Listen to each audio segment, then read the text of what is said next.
Hello बच्चों, कैसे हैं आप। Welcome back to my YouTube channel root classes. आज इस वीडियो में एक साइंस का बेहतरीन चैप्टर हम लाए हैं, that is magnetic effect of electric current. थोड़ा सा अगर हिस्ट्री में जाओगे बच्चा, तो पहले ये एजम्पशन था कि जो इलेक्ट्रिसिटी है और जो मैग्नेटिज्म है दो डिफरेंट नेचुरल फेनोमेना है। लेकिन इस चैप्टर में हम जानेंगे कि दोनों इंटर रिलेटेड है, दोनों लिंक्ड है, आपस में जुड़े हुए हैं। इस चैप्टर को अच्छे से समझने से पहले हमें थोड़ा सा मैग्नेट के कॉन्सेप्ट को समझना होगा। तो सबसे पहले हम समझते हैं कि व्हाट इज मैग्नेट। मैग्नेट होता क्या है। तो बच्चा, मैग्नेट कोई भी ऐसा ऑब्जेक्ट हो सकता है जो आयरन, निकल, कोबाल्ट, स्टील जैसे ऑब्जेक्ट को अपने तरफ अट्रैक्ट करता है। तो ये आप यहाँ पे क्लिप में देख रहे होंगे कि ये मैग्नेट है, कैसे आयरन के बने चीजों को अट्रैक्ट करता है। अगर आयरन है एलिमेंटल फॉर्म में, कहीं पे भी है, किसी भी फॉर्म में है, तो मैग्नेट उसको अट्रैक्ट करेगा। ठीक है, तो इसी को हम बोलते हैं मैग्नेट। भाई कोई भी चीज जो आयरन को अपने तरफ अट्रैक्ट कर रहा है वो मैग्नेट है। सिंपल सा लॉजिक है यहाँ पे। नेचर में मैग्नेट बच्चा अलग अलग फॉर्म में पाए जाते हैं। जैसे कि यहाँ पे इस तरह का अगर मैग्नेट होता है जो क्यूबॉइडल शेप का है, इसको बार मैग्नेट कहते हैं। इसी को बेंड कर दो तो इसको हॉर्स शू मैग्नेट कहते हैं। ये सिलिंड्रिकल मैग्नेट है और ये बच्चा कहलाता है राउंड मैग्नेट। तो अलग अलग शेप में मार्केट में मैग्नेट अवेलेबल होते हैं। ये कंफ्यूजन नहीं होना चाहिए।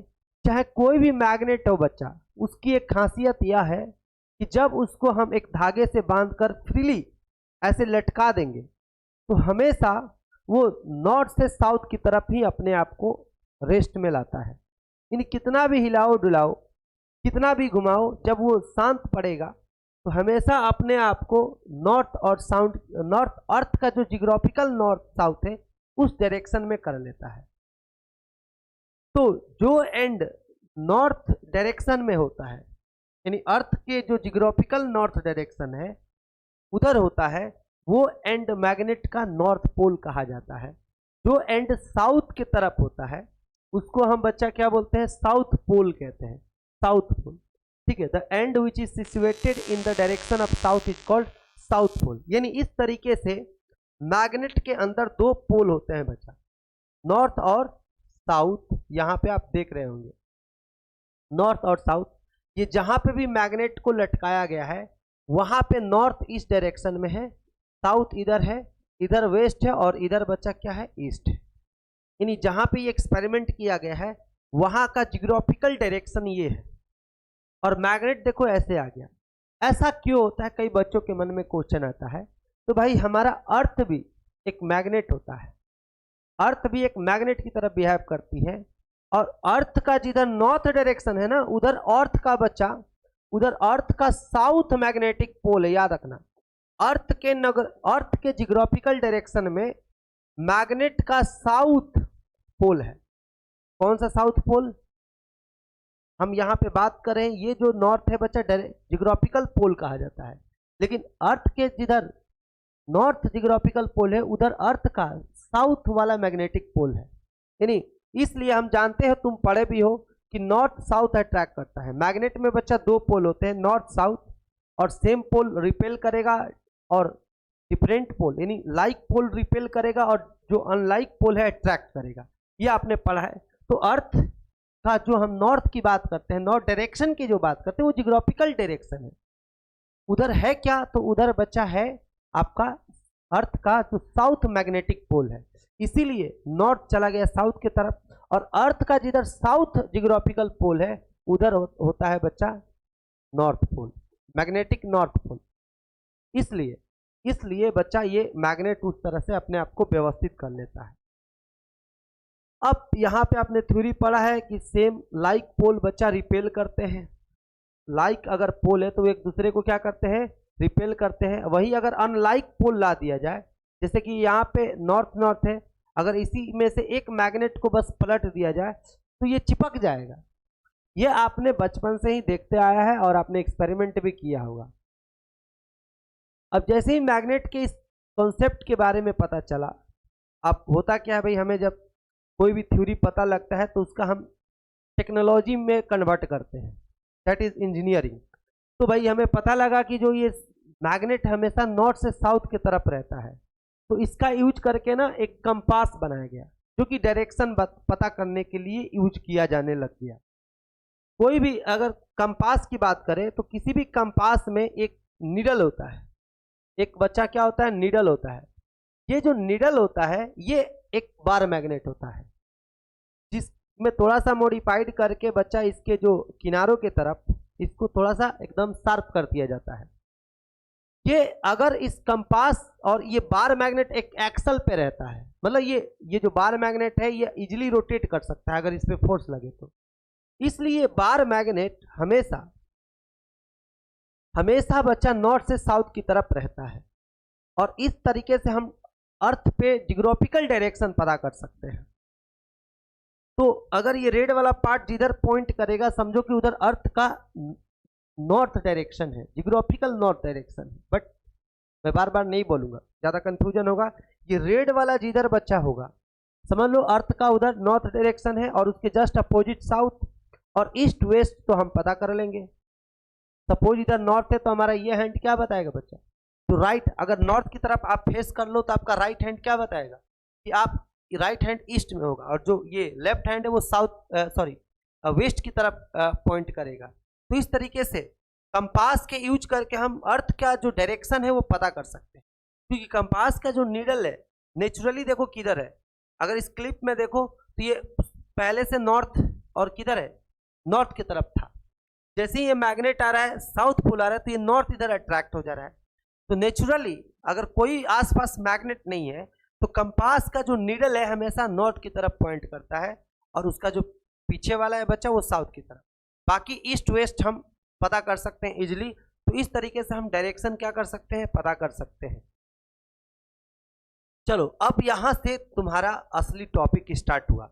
अभी तक से हमने जो पढ़ा ये प्रीवियस क्लासेस में भी पढ़ना था, अगर नहीं पढ़े तो मैंने पढ़ा ही दिया। तो अब यहां से तुम्हारा मेन टॉपिक स्टार्ट हो रहा है जो तुम्हारे सिलेबस का है, that is magnetic field. What is magnetic field? Magnetic field क्या होता है? तो भाई किसी भी मैग्नेट के चारों तरफ का वो स्पेस, वो सराउंडिंग जहां पे मैग्नेट के फोर्स को एक्सपीरियंस किया जा सकता है, तो मैग्नेट के चारों तरफ का वो स्पेस और सराउंडिंग जहां पे उसके फोर्स को क्या कर सकते हैं बच्चा, एक्सपीरियंस कर सकते हैं। यानी अगर कोई मैग्नेट है, देखना तो मैग्नेट कहाँ, अच्छा यहाँ पे है।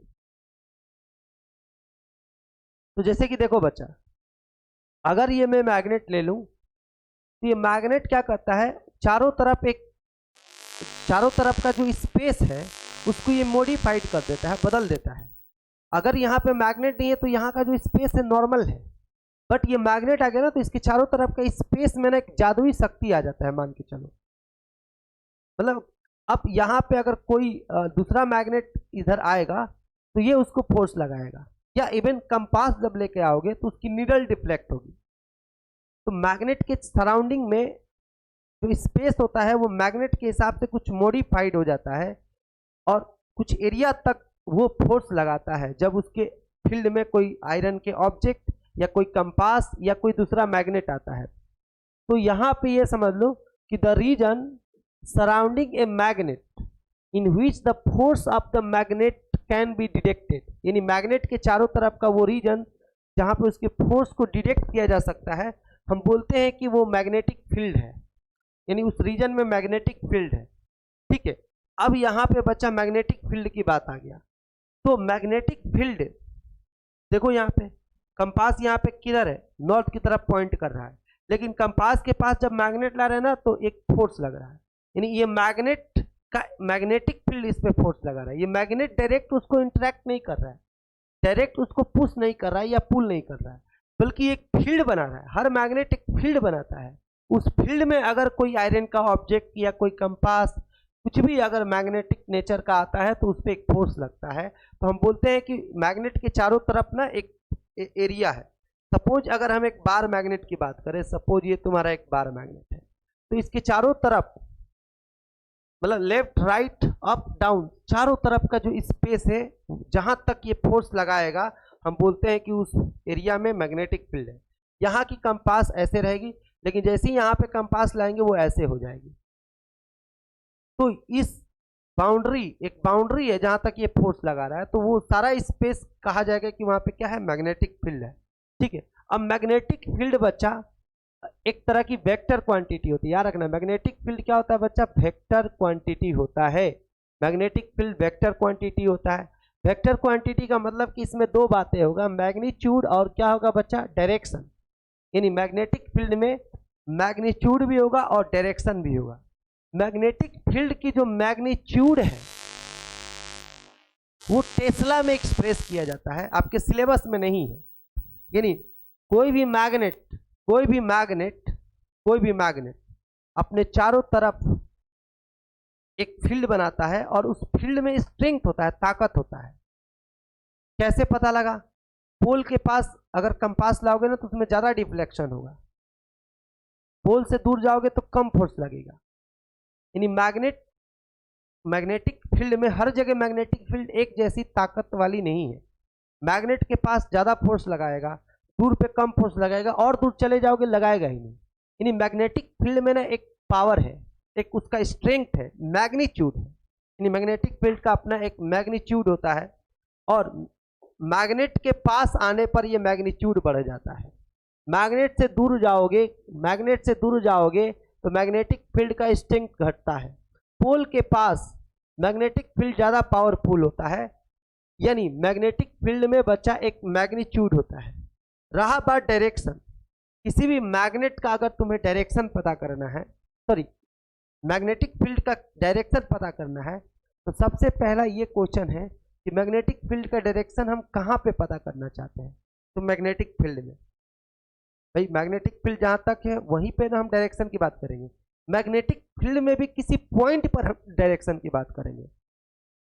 जैसे ये मैग्नेट है तो इसके चारों ओर बच्चा मैग्नेटिक फील्ड है, तो हम कहाँ पे मैग्नेटिक फील्ड की डायरेक्शन की बात करेंगे, तो किसी पॉइंट पर। किसी भी पॉइंट पर मैग्नेटिक फील्ड का डायरेक्शन अगर पता करना है तो सिंपल सा तरीका है कि उस पॉइंट पर कंपास रख दो, मैग्नेटिक कंपास रख दो, और मैग्नेटिक कंपास का नॉर्थ जिधर पॉइंट करेगा वही उस पॉइंट पर मैग्नेटिक फील्ड का डायरेक्शन माना जाएगा। किसी भी पॉइंट पर कंपास रखो, जिधर नॉर्थ, मैग्नेटिक कंपास का नॉर्थ वाला जो पॉइंट है वो जिधर पॉइंटेड करेगा वहीं उस पॉइंट पर डायरेक्शन माना जाएगा। फॉर एग्जांपल अगर आप एक्सपेरिमेंट करके देखना चाहते हो तो मैंने वीडियो बनाया हुआ है, शॉर्ट वीडियो में जाके देख सकते हो, बहुत सारे एक्सपेरिमेंट का मैंने वीडियो डाला है। बट अगर यहाँ पे एक्सपेरिमेंट करोगे, सपोज एक बार मैग्नेट ले लो और इस पॉइंट पर अगर कंपास रखोगे तो तुम क्या देखोगे कि ये नीडल ऐसे डिफ्लेक्ट की हुई है। यानी हम बोलेंगे कि इस पॉइंट पर मैग्नेटिक फील्ड का डायरेक्शन कुछ इस डायरेक्शन में है। उसी तरीके से हर पॉइंट पर अगर यहाँ पे मैग्नेटिक फील्ड का डायरेक्शन पता करना है तो तुम यहाँ पे कंपास रखो, तो नॉर्थ इधर पॉइंट कर रहा है, तो इसका मतलब इस पॉइंट पर मैग्नेटिक फील्ड इस डायरेक्शन में है। तो किसी भी पॉइंट पर अगर मैग्नेटिक फील्ड का डायरेक्शन अगर पता करना है तो उस पॉइंट पर सिंपली कंपास रखते जाओ। कंपास का जो नॉर्थ एंड जिधर पॉइंट करेगा उस पॉइंट पर मैग्नेटिक फील्ड का डायरेक्शन माना जाएगा। ठीक है, मैग्नेटिक उस पॉइंट पर मैग्नेटिक फील्ड का मैग्नीट्यूड एग्जैक्टली कितना होगा सिलेबस में नहीं है। मैग्नेटिक फील्ड वेक्टर क्वांटिटी है, उसमें दो बातें हैं, मैग्नीट्यूड, डायरेक्शन। मैग्नीट्यूड इतना जानो कि करीब आने पर, मैग्नेट के करीब आने पर मैग्नीट्यूड बढ़ेगा, दूर जाने पर घटेगा। किसी पॉइंट पर डायरेक्शन की बात करें तो वहां पे कंपास रखो, जिधर नॉर्थ एंड जिधर इशारा करेगा वहीं डायरेक्शन माना जाता है। ठीक है, तो ये आई थिंक ये क्लियर हो गया होगा। नॉर्मली कोई मैग्नेटिक कंपास की नीडल नॉर्थ, अर्थ के नॉर्थ डायरेक्शन में रहेगा। जब भी मैं अर्थ का नॉर्थ बोलूं तो उसको जियोग्राफिकल डायरेक्शन समझना, अर्थ के नॉर्थ डायरेक्शन में रहेगा। ठीक है, बट मैग्नेटिक फील्ड में इसकी देखो डायरेक्शन कैसे बदल रहा है। ठीक है, यहां पे ऐसे हो गया, यहाँ पे ऐसे हो गया, यहाँ पे ऐसे हो गया, तो भाई जिधर नॉर्थ इशारा करेगा, ये कन्वेंशन है। अब तुम्हारे मन में आ रहा होगा कि सर क्यों नॉर्थ से ही हम डायरेक्शन डिफाइन किए हैं, तो ये कन्वेंशन है, ये परंपरा है, ये पहले से ऐसा माना गया है। अगर साउथ से भी डायरेक्शन डिसाइड होता कि जिधर साउथ पॉइंट करेगा तो भी क्वेश्चन रहता कि सर क्यों साउथ। अगर नॉर्थ से भी किया जा रहा तो भी क्वेश्चन बनता, तो क्वेश्चन तो हमेशा एक बनता ही। इसलिए हम कहेंगे कि ये कन्वेंशन है, पहले से जो चला आ रहा है उसी को माना जाता है। किसी भी चीज के मैग्नेटिक फील्ड में किसी पॉइंट पर अगर डायरेक्शन पता करना है तो सिंपल सा यही लॉजिक है, वहां पे कंपास रखो, जिधर नॉर्थ एंड इशारा करेगा वही डायरेक्शन माना जाएगा। अब उसके बाद तुम्हें पढ़ना है बच्चा magnetic field lines. Magnetic field lines, magnetic field lines क्या होती है? किसी भी मैग्नेट के चारों तरफ अगर तुम आयरन स्प्रिंकल करोगे, आयरन फिलिंग्स अगर स्प्रिंकल करोगे तो एक पर्टिकुलर शेप में सज जाती है, पर्टिकुलर शेप में कुछ इस तरह का शेप में सज जाती है। तो इसमें अगर तुम ऑब्जर्व करोगे ना तो कुछ लाइन लाइन सा बन रहा है, कुछ लाइन लाइन सा बन रहा है ऐसे ऐसे, ठीक है। तो ये जो लाइन लाइन सा बन रहा है ना यही कहलाता है मैग्नेटिक फील्ड लाइंस। एक्चुअली में जो आयरन पार्टिकल है फोर्स लगने के चलते वो एक पर्टिकुलर शेप ले रहा है और जो शेप बन रहा है कुछ लाइन जैसा बन रहा है, इन्हीं लाइंस को हम बोलते हैं मैग्नेटिक फील्ड लाइंस। हालांकि मैग्नेटिक फील्ड लाइंस एक इमेजिनरी लाइंस होती है, मैग्नेटिक फील्ड रियल थिंग्स होता है, वो फोर्स लगाता है, पुश करता है, पुल करता है, वो रियल थिंग्स है। बट मैग्नेटिक फील्ड लाइंस जो है ये एक इमेजिनरी थिंग्स है। ये लाइंस एक्चुअली ऐसा नहीं कि कुछ लाइंस ऐसे निकल रही है एक्चुअली में, बट ये आयरन फीलिंग्स है जो फोर्स लगने के तरीके से सज रहा है। तो यहाँ पे मैग्नेटिक फील्ड लाइंस का अगर डिफिनेशन आपसे कोई पूछे तो सिंपल सा डिफिनेशन है कि जब हम आयरन फीलिंग्स स्प्रिंकल करते हैं मैग्नेट के चारों तरफ तो ये अरेंज हो जाते हैं एक पाथ के अलोंग और इन्हीं पाथ को हम मैग्नेटिक फील्ड लाइंस कहते हैं। मैग्नेटिक फील्ड लाइंस बच्चा इमेजिनरी लाइंस होती है। जैसे कि अगर हम बात करें किसी भी मैग्नेट का अगर हम बात करें उसका जो फील्ड है हमें नहीं दिखाई देता है। जैसे कि अगर बल्ब से आने वाली जो लाइट एनर्जी है वो हमें दिखाई नहीं देती है, बट कॉपी पे हम उसको इमेजिनरी लाइन के फॉर्म में स्केच करते हैं जिसको रे कहते हैं। उसी तरह से ये मैग्नेट है, इसके चारों तरफ मैग्नेटिक फील्ड है, हमें दिख नहीं रही। मैग्नेटिक फील्ड कैसा है दिख नहीं रहा, लेकिन मैग्नेटिक फील्ड के पास कैरेक्टरिस्टिक्स है। पोल के पास वो ज़्यादा लगता है, दूर जाने पे कम लगता है। मैग्नेटिक फील्ड के पास डायरेक्शन है। तो अगर हमें स्टडी करना है कि मैग्नेटिक फील्ड कैसा है, किसी भी चीज़ का मैग्नेटिक फील्ड कैसा है, तो उसके लिए हमें उसका एक स्केच बनाना होगा। और कभी भी हम अगर स्केच बनाएंगे तो हम ऐसा स्केच बनाएंगे कि उस फील्ड के कैरेक्टरिस्टिक को वो दिखा सके। जैसे कि अगर एक भूत का स्केच बनाना है या भूत का अगर हम बात करें तो भूत बच्चा डरावना होता है, हम जानते हैं। तो अगर एक सुंदर सा भूत बना दे तो वो थोड़े भूत कहलाएगा। मतलब अगर तुमने देखा होगा, हॉरर मूवी देखा होगा, तो उसमें किसी का स्किन लटका होता है, किसी का दांत बाहर होता है, किसी का चेहरा बिगड़ा होता है, ठीक है, आंख से ब्लड आता रहता है। तो क्यों? भले वो डायरेक्टर ने भी भूत को नहीं देखा होगा, बट वो ऐसा एक क्रिएटिव बनाया हुआ है कि भाई ऐसा भूत कुछ होता होगा जो कि डरावना होता है, ठीक है। तो कहने का मतलब यहाँ पे यही है कि हमें मैग्नेट का मैग्नेटिक फील्ड दिखाई नहीं दे रहा है, बट हमें इसको अगर स्टडी करना है तो इसको कॉपी पे हमें दिखाना होगा कि कैसा मैग्नेटिक फील्ड होता है। इसलिए यहाँ पे हम लाइंस स्केच करेंगे जिनको हम मैग्नेटिक फील्ड लाइंस कहते हैं। तो हम लाइंस कैसा खींचेंगे बच्चा?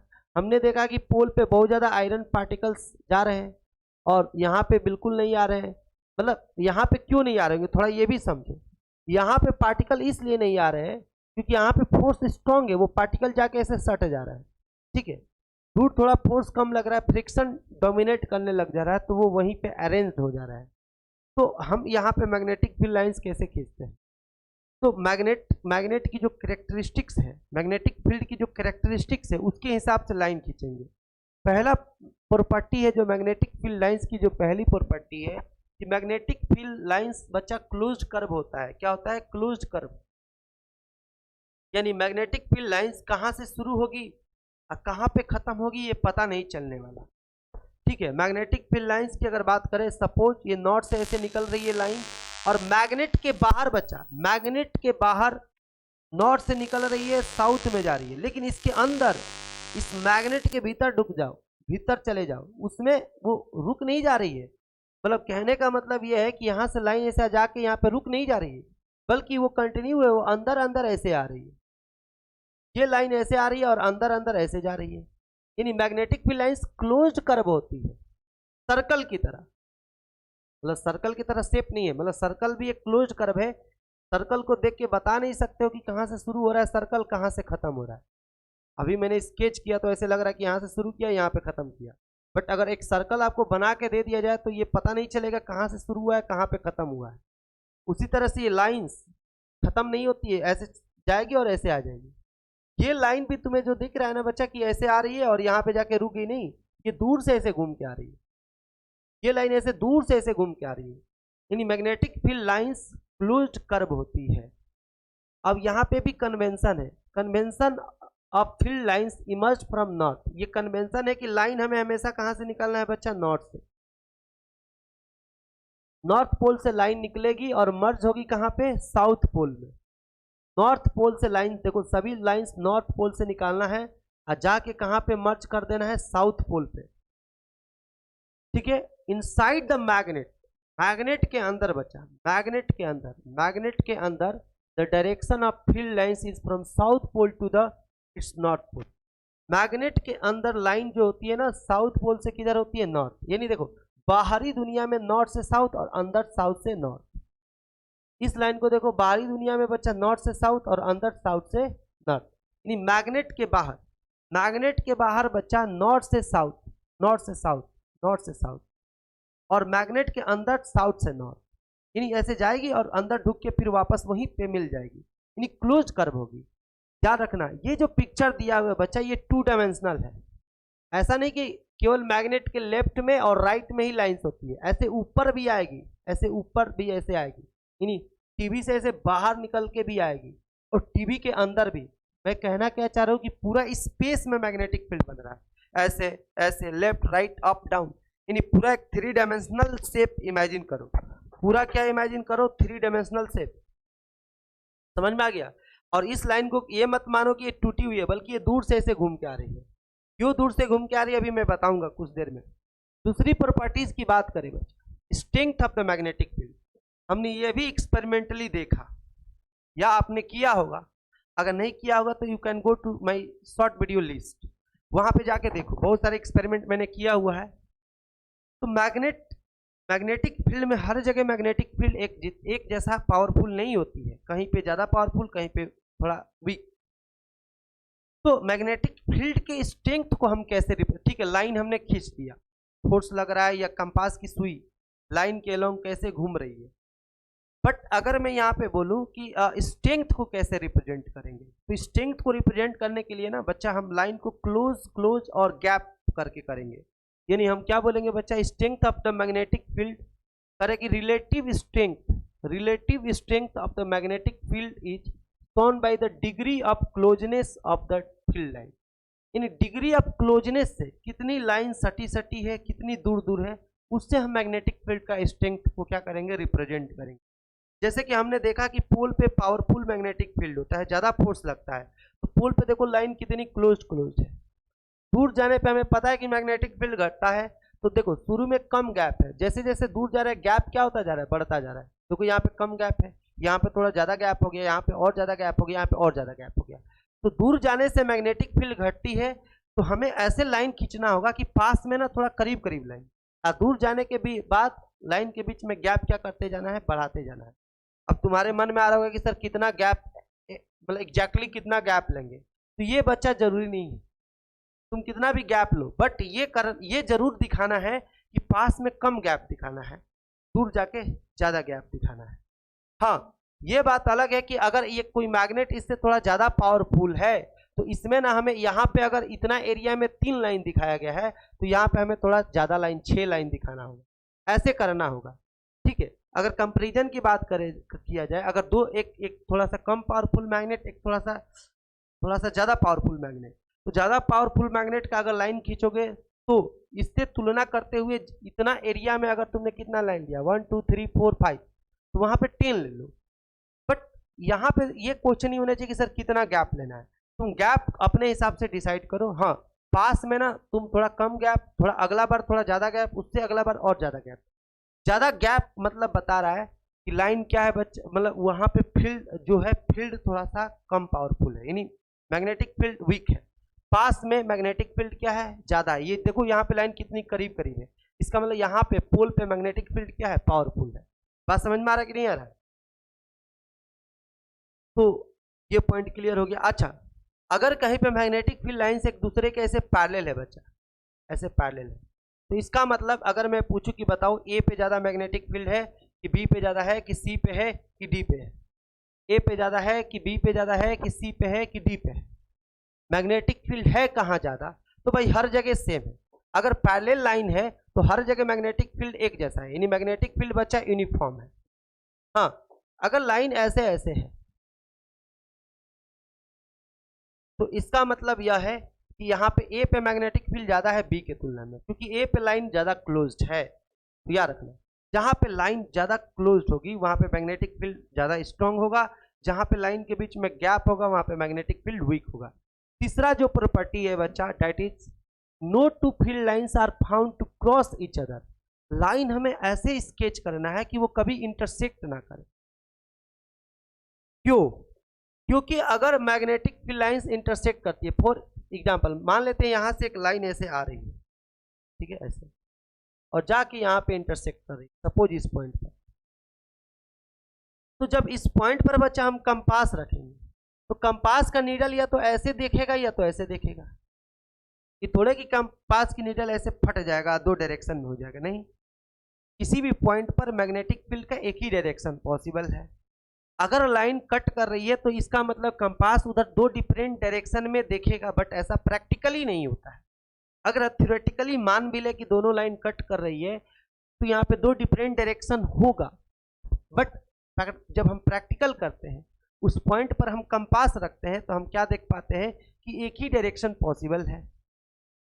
इसका मतलब दो लाइन कट करना ऐसा मैग्नेटिक फील्ड का कैरेक्टरिस्टिक्स नहीं है। अगर हम, क्योंकि हम ये लाइन क्यों खींच रहे हैं कि मैग्नेटिक फील्ड हमें दिख नहीं रहा है, वो दिखे। अब बार मैग्नेट की मैग्नेटिक फील्ड देख लो, अब इसको देख के कोई बताएगा, अगर उसको कॉन्सेप्ट पता रहेगा कि भाई यहाँ पे मैग्नेटिक फील्ड ज़्यादा है, यहाँ पे कम है, मैं पूछूं कि ए पे मैग्नेटिक फील्ड ज़्यादा है कि बी पे है, तो भाई ऑब्वियसली ए पे है। मैं पूछूं कि ए पे मैग्नेटिक फील्ड ज़्यादा है कि बी पे कि सी पे, सबसे ज़्यादा ए पर है क्योंकि लाइन वहाँ पे क्लोज है। मैं पूछूं कि बताओ ए पे मैग्नेटिक फील्ड ज़्यादा है कि बी पे, तो ए पे ज़्यादा है। तो जहाँ पे लाइन क्लोज है हमें पता लग जाएगा कि मैग्नेटिक फील्ड वहाँ पे ज़्यादा है। तो मैग्नेटिक फील्ड हमें दिख नहीं रहा है, बट इस पिक्चर के थ्रू हमें अब थोड़ा सा क्लियरेंस हो रहा है कि मैग्नेटिक फील्ड होती कैसा है। उसी तरीके से जैसे कि हॉरर मूवी में भूत किसी ने देखा नहीं, हालांकि भूत होता ही नहीं, भूत होता ही नहीं भाई, जो मर गया मर गया, भूत उसका कुछ होता नहीं है, जो भी ये अंधविश्वास है भाई।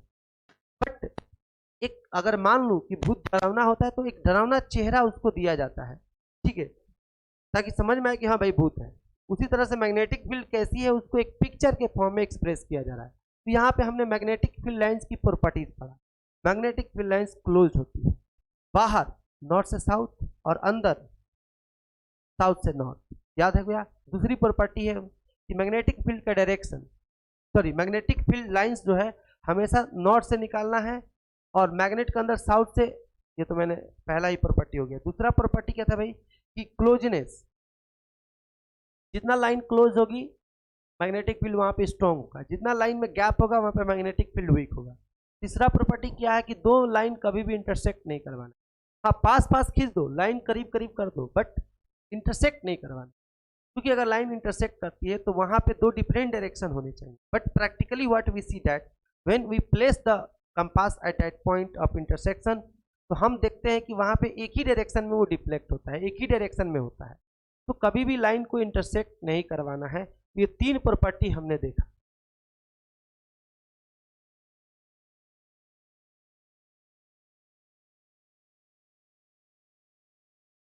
तो अब हमें यहाँ से पढ़ना है बच्चा, that is magnetic effect of electric current. तो अभी तक से हमने जो भी पढ़ा वो मैग्नेट के बारे में पढ़ा, हालांकि इस चैप्टर का नाम है magnetic effect of electric current. तो अब यहाँ से और हम चैप्टर में डीप जाने वाले हैं, यानी जो चैप्टर का जो कोर कॉन्सेप्ट है वहाँ पे हम जाने वाले हैं कि भाई यहाँ पे अगर हमने पढ़ा था कि कोई भी मैग्नेट नेचुरली किधर होता है, नॉर्थ से साउथ। देखो ये मैग्नेट नॉर्थ से साउथ है, नॉर्थ से साउथ था, लेकिन इस बगल में ना यहाँ पे कॉपर वायर है जिसमें करंट दिया जा रहा है। जैसे ही इसमें करंट दिया जा रहा है ना, ये नीडल डिफ्लेक्ट हो जाती है। देखो ये बार बार थोड़ा सा मैं शॉर्ट क्लिप लिया हुआ हूँ, तो यहाँ पे अगर आप देखोगे, अगर आप एक्सपेरिमेंट देखना चाहते हो तो शॉर्ट वीडियो में जाओ। यहाँ पे ये कॉपर वायर है और जैसे ही यहाँ पे बच्चा स्विच ऑन किया जा रहा है, करंट फ्लो कर रहा है, ये नीडल उधर डिफ्लेक्ट हो रही है। यानी नीडल ये डिफ्लेक्ट कब होगी, कोई भी कंपास में डिफ्लेक्शन कब आएगा, नेचुरली जो मैग्नेटिक कंपास है उसकी नीडल हमेशा नॉर्थ की तरफ रहता है, नॉर्थ से साउथ की तरफ रहता है, बट वो डिफ्लेक्ट हो रही है। इसका मतलब यह है कि जरूर कोई मैग्नेट आसपास होना चाहिए, बट यहाँ पे कोई मैग्नेट नहीं था। क्या है बच्चा? करंट कैरिंग वायर है। इसका मतलब यह है कि करंट कैरिंग वायर ही मैग्नेट की तरह बिहेव कर रहा है। ये सबसे पहले अगर किसी साइंटिस्ट को पता लगा तो उनका नाम था hence Christian Oersted. Hence Christian Oersted, उन्होंने गलती से इस बात का पता किया था। वो कहीं घूमने गए थे, अपना कंपास एक्सपेरिमेंट टेबल पे रखे थे जहाँ पे वो इलेक्ट्रिसिटी से रिलेटेड कुछ एक्सपेरिमेंट कर रहे थे। तब तक उनसे पहले ये मानना था साइंटिस्ट के बीच में, इलेक्ट्रिसिटी एक अलग फेनोमेना है और मैग्नेटिज्म एक अलग फेनोमेना है। लेकिन जब वो टेबल पे कंपास रखे थे और जब वो स्विच ऑन किए तो उन्होंने देखा कि भाई कंपास का जो नीडल है डिफ्लेक्ट हुआ, और उन्होंने देखा कि आसपास कोई मैग्नेट ही नहीं है। तो बार बार switch on switch on switch off switch on करने लगे। तो जब जब वो स्विच ऑन स्विच ऑफ कर रहे थे तो नीडल में डिफ्लेक्शन आ रहा था। यानी उनको समझ में आया पहली बार कि करंट कैरिंग वायर ही मैग्नेटिक फील्ड बना रहा है। ये जो करंट कैरिंग वायर एक मैग्नेटिक फील्ड जनरेट कर रहा है, तभी इसमें डिफ्लेक्शन हो रहा है। और ये पहली बार पता लगा कि करंट कैरिंग वायर यानी electric current magnetic effect produce करता है। वैसे इलेक्ट्रिक करंट के बहुत सारे इफेक्ट होते हैं। हीटिंग इफेक्ट आपने पिछले चैप्टर में देखा, पिछले क्लासेज में आपने पढ़ा होगा बच्चा, केमिकल इफेक्ट। इलेक्ट्रिसिटी देने से केमिकल रिएक्शन होता है, इलेक्ट्रिसिटी से हीट प्रोड्यूस होता है। यहाँ पे पता लगा कि भाई इलेक्ट्रिक करंट मैग्नेटिक इफेक्ट भी प्रोड्यूस करता है। कोई भी करंट कैरिंग वायर अपने चारों तरफ मैग्नेटिक फील्ड बना देता है, तभी तो इस नीडल में डिफ्लेक्शन आ रहा है। इस नीडल में क्या आ रहा है बच्चा? डिफ्लेक्शन आ रहा है।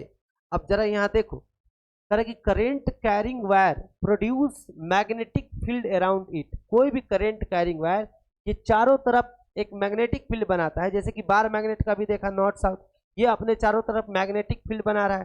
करंट कैरिंग वायर भी अपने चारों तरफ क्या बना रहा है? मैग्नेटिक फील्ड बना रहा है। ठीक है, इस फेनोमेना को ही बोला गया बच्चा magnetic effect of electric current. कोई भी करंट कैरिंग वायर वो अपने चारों तरफ मैग्नेटिक फील्ड बनाता है, इसी को बोला गया magnetic effect of electric current.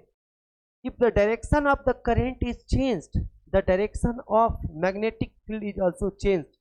सबसे बड़ी बात, अगर इसमें सपोज करंट बच्चा ऐसे आ रहा है, मुझे नहीं पता करंट कैसे आ रहा है, हालांकि वो पता किया जा सकता है, अभी आगे हम लोग देखेंगे। तो अभी नीडल ऐसे थी बट वो ऐसे डिफ्लेक्ट होके चली गई। अगर करंट का डायरेक्शन हम चेंज कर देंगे, करंट का डायरेक्शन हम चेंज कर देंगे तो नीडल अब ऐसे डिफ्लेक्ट हो जाएगी। यानी इसका देखो, यहाँ पे अर्थ का जियोग्राफिकल नॉर्थ डायरेक्शन है, नेचुरली नीडल ऐसे रहेगी। करंट जब पहली बार सपोज करंट ऐसे जा रहा था तो नीडल ऐसे हो गई। करंट का डायरेक्शन चेंज करने पे पता लगा कि अब उल्टा डायरेक्शन में डिफ्लेक्ट हो रही है। यानी जो पहली बार जिस डायरेक्शन में डिफ्लेक्ट हुई थी, करंट का डायरेक्शन बदलने से उल्टा डायरेक्शन में डिफ्लेक्ट कर रही है।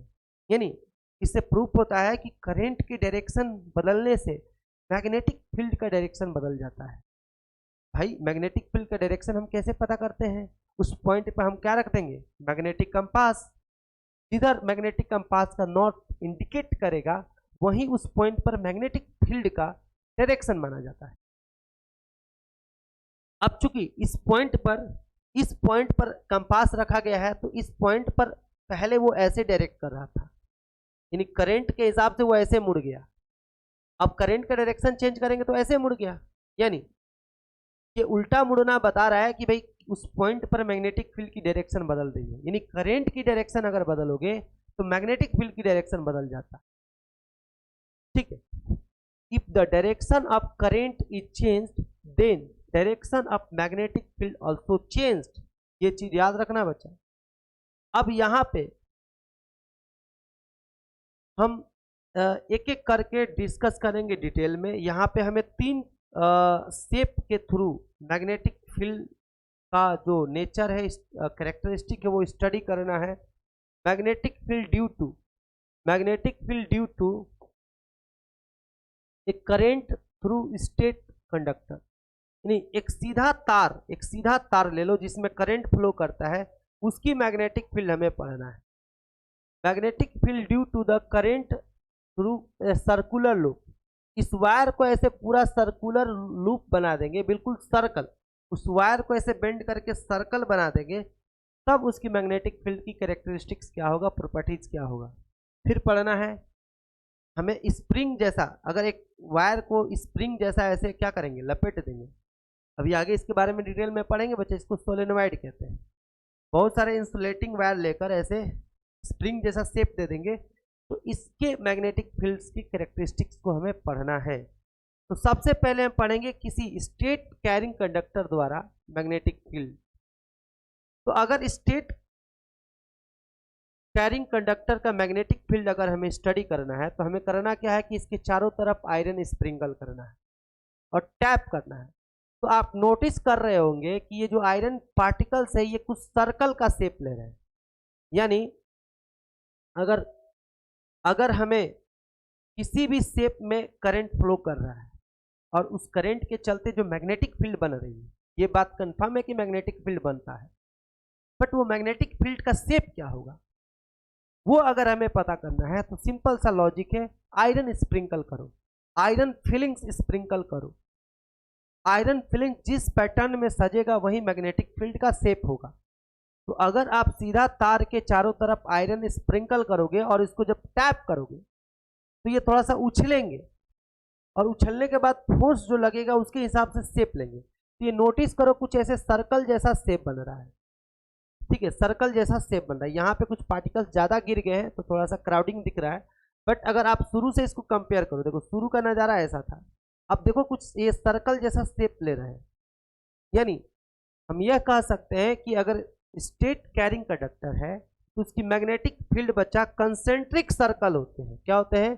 कंसेंट्रिक सर्कल, कंसेंट्रिक सर्कल्स के रूप में होते हैं, याद रख लेना। किसी भी स्टेट कैरिंग कंडक्टर की जो मैग्नेटिक फील्ड लाइंस होती है वो कंसेंट्रिक सर्कल्स होता है। बार मैग्नेट का तो बच्चा देखा, ये नॉर्थ से निकल रही थी साउथ में, नॉर्थ से निकल रही थी साउथ में, इस तरह से, इसको हम बटरफ्लाई कहते हैं, बटरफ्लाई, ठीक है, यानी बटरफ्लाई जैसा मैग्नेट का, ऐसे देखा जाए तो कुछ बटरफ्लाई जैसा। हालांकि ये कहना गलत है, मैं थोड़ा सा ऐसे नाम दे देता हूँ, आगे यही बोलूँगा कि हमने देखा कि भाई बार मैग्नेट का बटरफ्लाई जैसा होता है, लेकिन इसका हमने क्या देखा कि इसकी जो लाइंस होती है कंसेंट्रिक सर्कल होती है। कंसेंट्रिक क्या होती है बच्चा? सर्कल होती है, ठीक है। चलो और भी कैरेक्टरिस्टिक स्टडी करते हैं। एक कंपास यहाँ पे रखो, एक कंपास यहाँ पे रखो और स्विच ऑन करो, यहाँ पे स्विच ऑन करो, प्लग की लगाओ। जैसे ही प्लग की लगाओगे करंट फ्लो करेगा। होगा क्या कि यहाँ का नीडल ना थोड़ा ज़्यादा डिफ्लेक्ट करेगा, यहाँ वाला थोड़ा धीरे से डिफ्लेक्ट करेगा, यहाँ वाला थोड़े और धीरे से डिफ्लेक्ट करेगा, यहाँ वाला करेगा ही नहीं। यानी मैग्नेटिक फील्ड कुछ इतना इलाके में लग रहा है, क्योंकि यहाँ वाला नीडल ज़्यादा डिफ्लेक्ट कर रहा है, यहाँ वाला कम डिफ्लेक्ट कर रहा है, यहाँ वाला और कम डिफ्लेक्ट कर रहा है। तो हम ये कह सकते हैं कि दूर जाने से मैग्नेटिक फील्ड की स्ट्रेंथ, दूर जाने से मैग्नेटिक फील्ड की स्ट्रेंथ डिक्रीज हो रही है।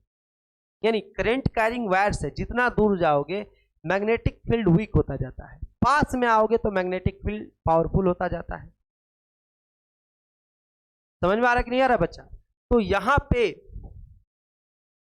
पे हम ये बोलेंगे कि मैग्नेटिक फील्ड की जो स्ट्रेंथ है डिस्टेंस का इन्वर्सली प्रोपोर्शनल है। दूर जाने से मैग्नेटिक फील्ड डिक्रीज होगा, ठीक है। पास आने से मैग्नेटिक फील्ड मजबूत होगा। अच्छा, करंट बढ़ाने से क्या होगा? सपोज पहली बार हम 2 एम्पियर पे एक्सपेरिमेंट किए, जब करंट बढ़ा के हमने यहाँ पे 4 एम्पियर कर दिया तो क्या होगा हर जगह? तो क्या होगा हर जगह बताओ? तो इसको एक्सपेरिमेंट जब किया गया बच्चा, तो यह पाया गया कि 2 एम्पियर के तुलना में 4 एम्पियर वाला जो मैग्नेटिक फील्ड बनता है वो ज़्यादा पावरफुल होता है। कैसे? कि भाई हमने यहाँ पे हर जगह कुछ कंपास रखा था, जब हमने 2 एम्पियर का करंट दिया तो इसमें थोड़ा सा डिफ्लेक्शन हुआ, और जब 4 एम्पियर का दिया तो हर जगह डिफ्लेक्शन थोड़ा पहले से ज़्यादा हो गया। 2 एम्पियर पे हर जगह की जो कंपास है डिफ्लेक्ट हुआ, लेकिन 4 एम्पियर पे वहीं हर कंपास पहले की तुलना में ज़्यादा डिफ्लेक्शन दिखाया। इसका मतलब करंट बढ़ाने से मैग्नेटिक फील्ड स्ट्रॉन्गर होती जाती है, करंट घटाने से मैग्नेटिक फील्ड वीकर होती जाती है। यानी यहाँ पे अगर हम बात करें सीधा तार की जो मैग्नेटिक फील्ड लाइंस होती है, सीधा तार की मैग्नेटिक फील्ड लाइंस होती है बच्चा, दूर जाने से घटती है, पास आने से बढ़ती है। करंट बढ़ाने से हर जगह मैग्नेटिक फील्ड पावरफुल होती जाती है। करंट बढ़ाने से हर जगह मैग्नेटिक फील्ड पावरफुल होती है।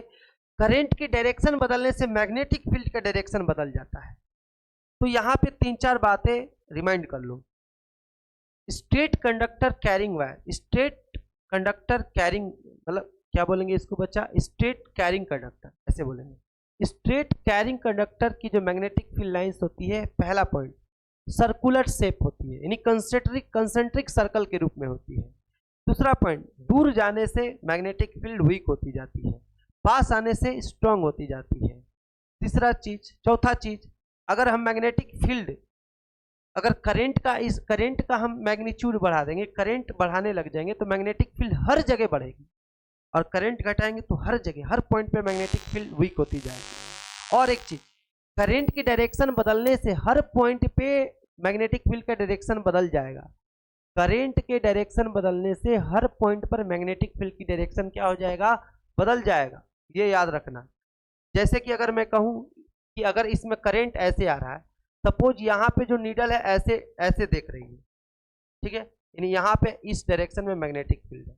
लेकिन अगर करंट का डायरेक्शन बदल दिया जाए, करंट ऐसे ऊपर कर दिया जाए, इधर की पोलैरिटी चेंज कर दिया जाए, इधर प्लस कर दिया जाए और इधर माइनस कर दिया जाए, तो ये जो नीडल है ना, अगर पहले ऐसे देख रही थी तो अब वो ऐसे देखेगी, वो ऐसे देखेगी, बिल्कुल उल्टा डायरेक्शन हो जाएगा। यानी पहली केस में नीडल अगर ऐसे देख रही थी तो दूसरी केस में अब ऐसे देखेगी। अगर पहली केस में नीडल ऐसे देख रही थी तो डायरेक्शन करंट का बदल लोगे तो ऐसे दिखेगी। यहाँ पे अगर ऐसे देख रही थी तो अब ऐसे देखेगी। यानी अगर करंट का डायरेक्शन बदल दोगे तो हर पॉइंट पर मैग्नेटिक फील्ड की डायरेक्शन क्या हो जाएगा, बदल जाएगा। समझ में आ गया? तो यहाँ पे सभी पॉइंट आपके माइंड में होना चाहिए, ठीक है। अब यहाँ पे क्वेश्चन उठता है कि मैग्नेटिक फील्ड की डायरेक्शन हम कैसे डिटरमाइन करें, ठीक है। ये समझ में आ गया भाई, डायरेक्शन बदलेगा, करंट की डायरेक्शन बदलोगे तो मैग्नेटिक फील्ड की डायरेक्शन बदलेगा, लेकिन डायरेक्शन डिसाइड कैसे करोगे, ये भी समझ में आ गया कि भाई दूर जाने से मैग्नेटिक फील्ड घटेगा, पास आने पे बढ़ेगा, करंट बढ़ाने से मैग्नेटिक फील्ड बढ़ेगा, करंट घटाने से मैग्नेटिक फील्ड घटेगा। बट किसी स्ट्रेट कैरिंग कंडक्टर की मैग्नेटिक फील्ड की डायरेक्शन अगर हमें पता करना है तो कैसे पता करेंगे? सिंपल सा लॉजिक है, शुरू में ही मैंने बताया कि कहीं पे किसी भी का अगर मैग्नेटिक फील्ड का डायरेक्शन पता करना है तो वहां पे कंपास रख दो, जिधर नॉर्थ इशारा करेगा बच्चा, जिधर नॉर्थ इशारा करेगा वही मैग्नेटिक फील्ड का डायरेक्शन होगा। लेकिन क्या यहाँ पे कोई अल्टरनेट तरीका है जिससे कि हम मैग्नेटिक फील्ड की डायरेक्शन पता कर सकते हैं? तो एक तरीका है बच्चा, Maxwell right hand rule, Maxwell right hand thumb rule. ये रूल क्या कहता है कि अगर करंट कैरिंग वायर को अगर आप राइट हैंड से पकड़ो और ऐसे पकड़ो कि थंब करंट की डायरेक्शन में है, तो बाकी अंगुलियों का जो घुमाव है ना, वो मैग्नेटिक फील्ड की डायरेक्शन बताएगा। यानी अगर करंट सपोज ये कंडक्टर है मान लो, और इसमें करंट ऊपर जा रहा है, तो ये जो अंगुलियां ऐसे घूम जा रही है, यानी मैग्नेटिक फील्ड कुछ ऐसे घूमेगी, यानी लाइंस कुछ ऐसे सर्कुलेट करेगी। इसका कहने का मतलब है कि अगर यहाँ पे कंपास रखोगे तो नॉर्थ ऐसे हो जाएगा, यहाँ पे रखोगे तो ऐसे हो जाएगा, यहाँ पे रखोगे तो ऐसे, यहाँ पे ऐसे, और यहाँ पे ऐसे हो जाएगा। देखो ऐसे, मतलब ऐसे घूम के आ रही है। समझ में आ रहा है बच्चा? वहीं अगर मैग्नेटिक सपोज करंट नीचे जा रहा है, करंट इसमें नीचे जा रहा है, तो थंब नीचे कर लो, जिधर करंट उधर थंब। तो अब ऐसे अंगुलियों का घुमाव हो गया, पहले से उल्टा। पहले देखो ऐसे था, मैग्नेटिक फील्ड ऐसी थी, अब मैग्नेटिक फील्ड ऐसे हो जाएगी, यानी पहले ऐसे और अब ऐसे। इस पॉइंट पर अगर बात करें तो ऐसे था डायरेक्शन, अब ऐसे हो जाएगा, जस्ट उलट जाएगा, यानी पहले से बिल्कुल उलट जाएगा। तो अगर कंपास नहीं है, फिर भी अगर आप करंट कैरिंग वायर का magnetic field, straight current carrying wire का मैग्नेटिक फील्ड की डायरेक्शन पता करना चाहते हो, then you can use Maxwell right hand thumb rule. ये रूल कहता है कि imagine if you hold the wire, current carrying wire with right hand, और थंब जो है करंट के डायरेक्शन में है, तो अंगुलियों का जो घुमाव है, रिमेनिंग फिंगर्स का जो कर्ल है, जो घुमाव है, वो बताता है मैग्नेटिक फील्ड की डायरेक्शन। समझ में आ गया बच्चा?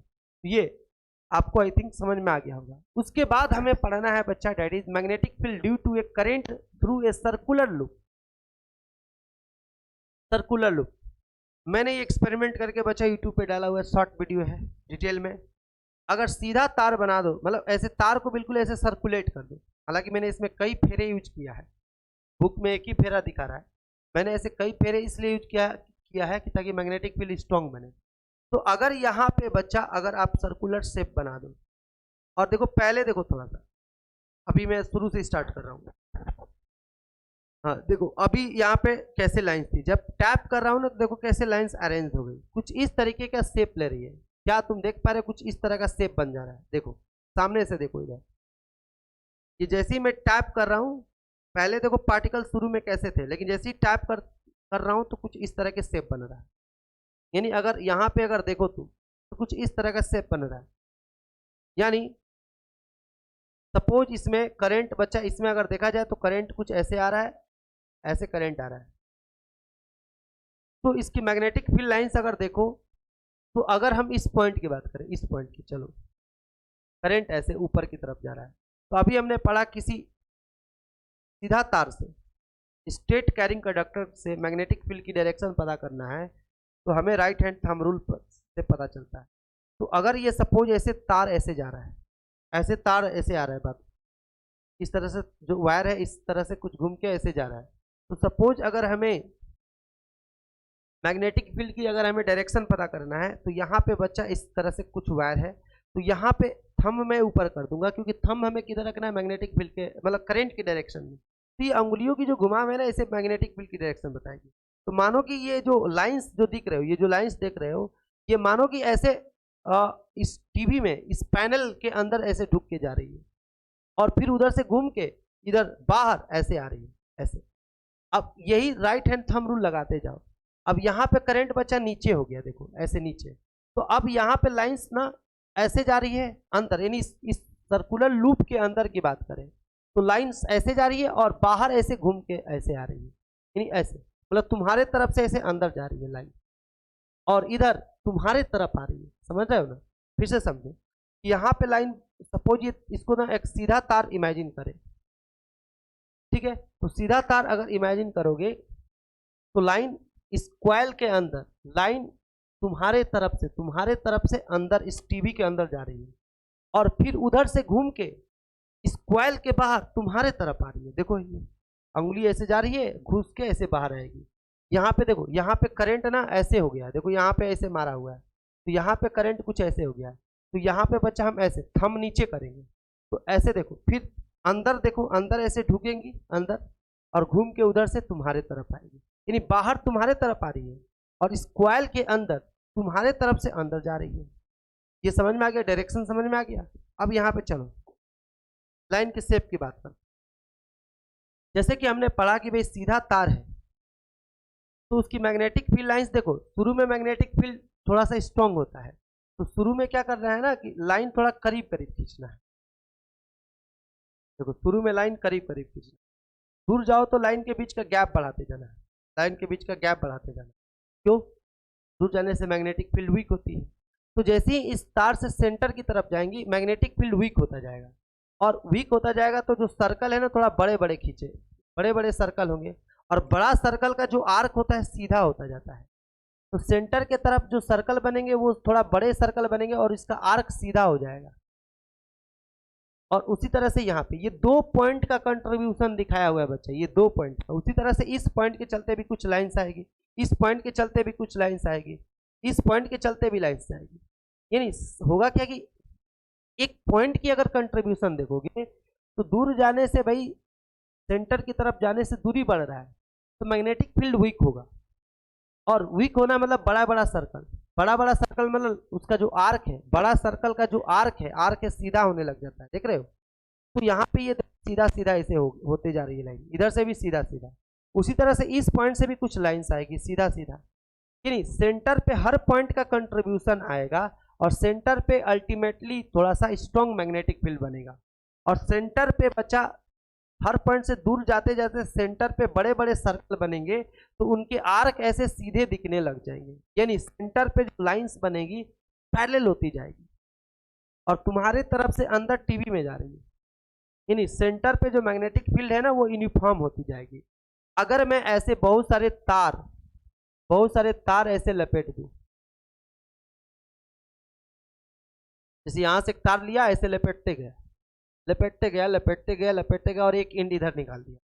अब इसमें ये एक तार का कमाल है, अब ऐसे बहुत सारा फेरा लगा दूंगा तो अब और सेंटर पे और लाइन जाएगी, यानी और लाइन जाएगी और सेंटर पे एक पावरफुल मैग्नेटिक फील्ड बनने जा रहा है।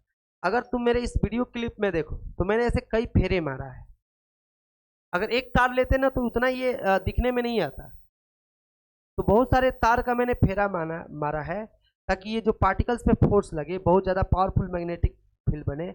और अगर तुम यहाँ पे ध्यान से देखो, अगर तुम यहाँ पे ध्यान से देखो तो ये लास्ट में क्या हो रहा है कि देखो ये कुछ यहाँ पे ऐसे गोल गोल सज रही है और दूर ऐसे ऐसे होती लाइन जा रही है, समझ में आ रहा है? ये केवल इन दोनों का कंट्रीब्यूशन है, समझ में आ रहा है बच्चा? ये लाइन जो खींचा गया है इन दोनों का कंट्रीब्यूशन, बाकी इससे भी कुछ लाइन्स आएगी, इससे भी कुछ लाइन्स आएगी, सेंटर पे अल्टीमेटली क्या होता जाएगा, पावरफुल मैग्नेटिक फील्ड बनेगा। यहाँ पे लिखा है similarly at every point of the current carrying circular loop the concentric circles representing the magnetic field around it would become larger and larger as we move away from the wire. अगर wire से हम दूर जाएंगे तो magnetic fields जो circle है वो बड़े बड़े होते जाएंगे और स्ट्रेट होते जाएंगे, उनका आर्क सीधा दिखने लग जाएगा। By the time we reach at the centre, जब हम सेंटर पे पहुंचेंगे, the circular loop the arc of this big circle would appear as straight line. इसके इनके जो आर्क है वो सीधा दिखना शुरू कर देंगे, समझ में आ गया बच्चा? तो ऐसे बहुत सारे टन्स, ये एक टन है, ऐसे बहुत सारे एन टन्स ले लिए, सपोज इसमें ना एन टन यानी 10 टन या 20 टन या 100 या 1000 टन, ऐसे बहुत सारे टन्स मार देंगे तो एन टाइम्स मैग्नेटिक फील्ड बढ़ जाएगा। एक वायर के तुलना में अगर हम 10 वायर लेंगे तो 10 गुना मैग्नेटिक फील्ड वहां पे बढ़ जाएगा। तो यहाँ पे अगर तुम ध्यान से देखो, अगर इसको साइड से बच्चा देखते तो साइड से देखते ना तो इसकी मैग्नेटिक फील्ड ना कुछ बार मैग्नेट जैसा झलक रहा है, बार मैग्नेट। ये हो गया बच्चा साउथ, ये हो गया नॉर्थ। बार मैग्नेट में क्या था, अगर बार मैग्नेट यहाँ पे मैं ऐसे एक बार मैग्नेट, ऐसे सपोज ये बार मैग्नेट है, इसको ऐसे टीवी में ढुका दूं अंदर की तरफ, आधा इसका आधा हिस्सा टीवी में ऐसे ढुका दूं तो कुछ यहाँ पे ऐसे एक बार मैग्नेट है। ये हो गया बच्चा साउथ, ये हो गया नॉर्थ। हमने पढ़ा था ना बार मैग्नेट में क्या होता है बच्चा, साउथ से लाइन किधर जाती है, अंदर, अंदर का नजारा, ये अंदर का कुछ नजारा बन रहा है, लाइन साउथ से किधर जा रही है, नॉर्थ की तरफ, और बाहर कैसे आ रही है, यानी क्वाइल का जो ये जो क्वाइल है ना बच्चा, इसके अंदर इधर क्वाइल, ऐसे क्वाइल रखा हुआ है, सपोज ऐसे क्वाइल रखा हुआ है ऐसे, तो ये नॉर्थ हो गया, ये साउथ हो गया। तो क्वाइल का अंदर वाला जो रीजन है ना, बार मैग्नेट के अंदर का नजारा है, और क्वाइल के बाहर देखो ये हो गया। अगर ऐसे मैं मान लूँ यहाँ पे ये साउथ, ये नॉर्थ, तो ये लाइन ऐसे नॉर्थ से बाहरी दुनिया में किधर से आ रही है, नॉर्थ से साउथ। लाइन बाहरी दुनिया में किधर होती है, नॉर्थ से साउथ, और अंदर कैसे होती है, साउथ से नॉर्थ। तो ये जो मैग्नेट, अगर इसको थोड़ा साइड से देखते हैं, मतलब इधर से आके देखते हैं, इधर से आके देखते हैं, तो ऐसे तुम्हें ना ऐसे एक मैग्नेट रखा हुआ दिखता, इस तरह का एक मैग्नेट रखा हुआ दिखता, और तुम देखते कि इसकी जो मैग्नेटिक फील्ड है ना वो बार मैग्नेट की तरह ही है। इसकी मैग्नेटिक फील्ड कैसा है बच्चा, बार मैग्नेट की तरह है। अब उसके बाद हमें पढ़ना है बच्चा सोलेनोइड। सोलेनोइड क्या होता है जरा समझो। A coil of many circular turns, insulated copper wire wrapped closely in the shape of cylinder, यानी बहुत सारे तार, ये जो तार दिख रहे हैं ना बच्चे इंसुलेटेड है। इंसुलेटेड मतलब समझ रहे हो, इंसुलेटेड का मतलब हो गया ना कि ये इनके ऊपर ना, ये भले लग रहा है कि भाई ये एक तरह से नंगा तार है, ऐसा नहीं है, उसके ऊपर एक लेयर चढ़ाया गया रहता है। क्या चढ़ाया गया रहता है, लेयर। मैं दिखाता हूं तुम्हें, रुक जाओ।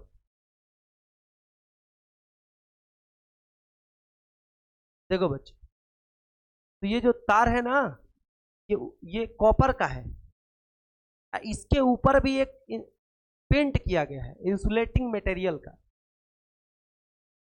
अब ये तार आपस में भले कितने भी क्लोज है, बस शॉर्ट सर्किट नहीं करेंगे। अगर ये नंगा तार रहता तो ये शॉर्ट सर्किट होना शुरू हो जाता है, यानी जैसे ही सपोज इसको हम पॉजिटिव से जोड़ेंगे, इसको नेगेटिव से जोड़ेंगे, तो करंट एक डायरेक्शन में सर्कुलेट करेगा इसे। तो ये जो स्ट्रक्चर है ना, यही कहलाता है सोलेनोइड। यानी क्वाइल, ये क्वाइल होता है मेनी सर्कुलर टर्न्स का, जो कि इंसुलेटेड कॉपर वायर के, ये जो वायर होते हैं कॉपर वायर के बने रहते हैं, और ये इंसुलेटेड होते हैं, ऊपर एक पेंट चढ़ाया गया होता है। यानी समझ रहे हो ना मैं क्या कहना चाह रहा हूँ? शॉर्ट सर्किट नहीं होने वाला है। Wrapped closely in the form in the shape of cylinder, इनको ऐसे लपेट दो, ऐसे लपेट दो कि सिलेंडर बन जाएगा। जैसे कि यहाँ पे देखो, ये देखो, तो ये एक आयरन बार है और इस पे मैंने ऐसे लपेट के सिलेंडर बना दिया है। तो ये सोलेनोइड हो गया। क्या हो गया बच्चा? सोलेनोइड हो गया। ठीक है, तो ये बन गया सोलेनोइड। अब इसके मैग्नेटिक फील्ड हमें पढ़ना है। तो सोलेनोइड की magnetic field exactly bar magnet जैसा ही होता है। मैंने ऐसा एक वीडियो बना के डाला हुआ है, शॉर्ट वीडियो के लिस्ट में जाओ। तो ये लगभग, ये देखा जाए तो एक आइडियल सोलेनोइड नहीं है, क्योंकि यहाँ पे टर्न्स के बीच में गैप है, बट अब गैप नहीं होना चाहिए। गैप कम ज़्यादा होना मैग्नेटिक फील्ड के स्ट्रेंथ को प्रभावित करता है। ये हायर क्लासेस में पढ़ना है। जैसे ही मैं टैप कर रहा हूँ ना, तो तुम नोटिस करो कि अंदर, अभी देखो ये इनिशियल वीडियो है, जैसे ही मैं टैप करूँगा देखो अंदर लाइंस बिल्कुल ऐसे पैरेलल शेप में सज गई। समझ रहे हो? यहाँ पे लाइन ऐसे पैरेलल, यानी यहाँ पे हो क्या रहा है कि जैसे ही आयरन स्प्रिंकल करोगे तो कुछ इस तरह का लाइंस बनता हुआ दिखेगा। अब जरा ध्यान से देखो, अंदर जो लाइंस है ना बिल्कुल पैरेलल हो रही है। यानी हम यह बोलेंगे कि सोलेनोइड के अंदर हर जगह मैग्नेटिक फील्ड एक जैसा होता है, चाहे ए बी सी चाहे डी। मैं बोलूँ कि ए पे मैग्नेटिक फील्ड ज़्यादा है कि बी पे, तो भाई दोनों जगह एक ही जितना मैग्नेटिक फील्ड है, जितना भी है एक ही जितना होगा। ऐसा नहीं कि ए पे ज़्यादा होगा बी पे कम होगा, क्योंकि अंदर जो लाइंस है बिल्कुल ऐसे पैरेलल हो गई है। और बाहर देखो ऐसे। अब चूंकि बार मैग्नेट, जरा याद करो, बार मैग्नेट में हमने क्या बोला था? नॉर्थ से लाइन आती है और अंदर साउथ से नॉर्थ होती है। तो यहाँ पे देखो लाइन इधर से आ रही है, यानी ये नॉर्थ होगा और ये क्या होगा बच्चा? साउथ होगा। यानी ये नॉर्थ बन गया, ये साउथ हो गया। लाइन बाहर नॉर्थ से किधर आ रही है? साउथ की तरफ, और अंदर साउथ से किधर जा रही है? नॉर्थ की तरफ। यानी ये बन गया तुम्हारा एक तरह से बार मैग्नेट का मॉडल। अगर इसके अंदर एक सॉफ्ट आयरन डाल दो तो ये बन जाएगा मैग्नेट, बिल्कुल बार मैग्नेट बन जाएगा। और इस तरह के मैग्नेट को हम लोग बोलते हैं बच्चा इलेक्ट्रोमैग्नेट। क्या बोलते हैं? इलेक्ट्रोमैग्नेट।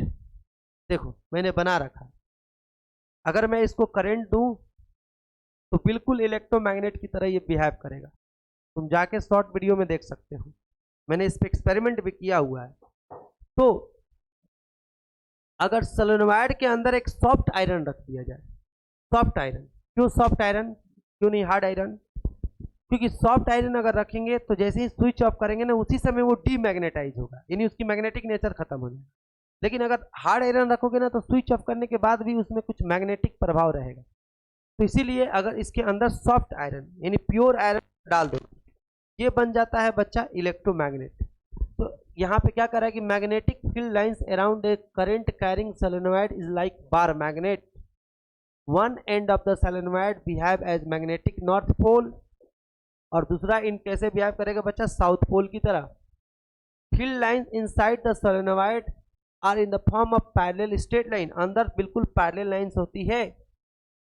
देयरफॉर सोलेनोइड के अंदर मैग्नेटिक फील्ड क्या होती है? यूनिफॉर्म, यानी हर जगह मैग्नेटिक फील्ड सेम होता है। मैंने शुरू में भी बताया था कि अगर लाइन पैरेलल है तो ए पे मैग्नेटिक फील्ड ज़्यादा होगा कि बी पे? तो भाई हर जगह सेम होगा। लाइन्स अगर ऐसी है तो ए पे ज़्यादा होगा, बी पे क्या होगा? कम होगा। जहाँ लाइन ज़्यादा क्लोज्ड होंगी वहाँ पे मैग्नेटिक फील्ड पावरफुल, जहाँ लाइन के बीच में गैप होगा वहाँ पे मैग्नेटिक फील्ड वीक। लेकिन अगर पैरेलल लाइन्स है तो हर जगह मैग्नेटिक फील्ड एक जैसा होगा, यानी मैग्नेटिक फील्ड यूनिफॉर्म होगा।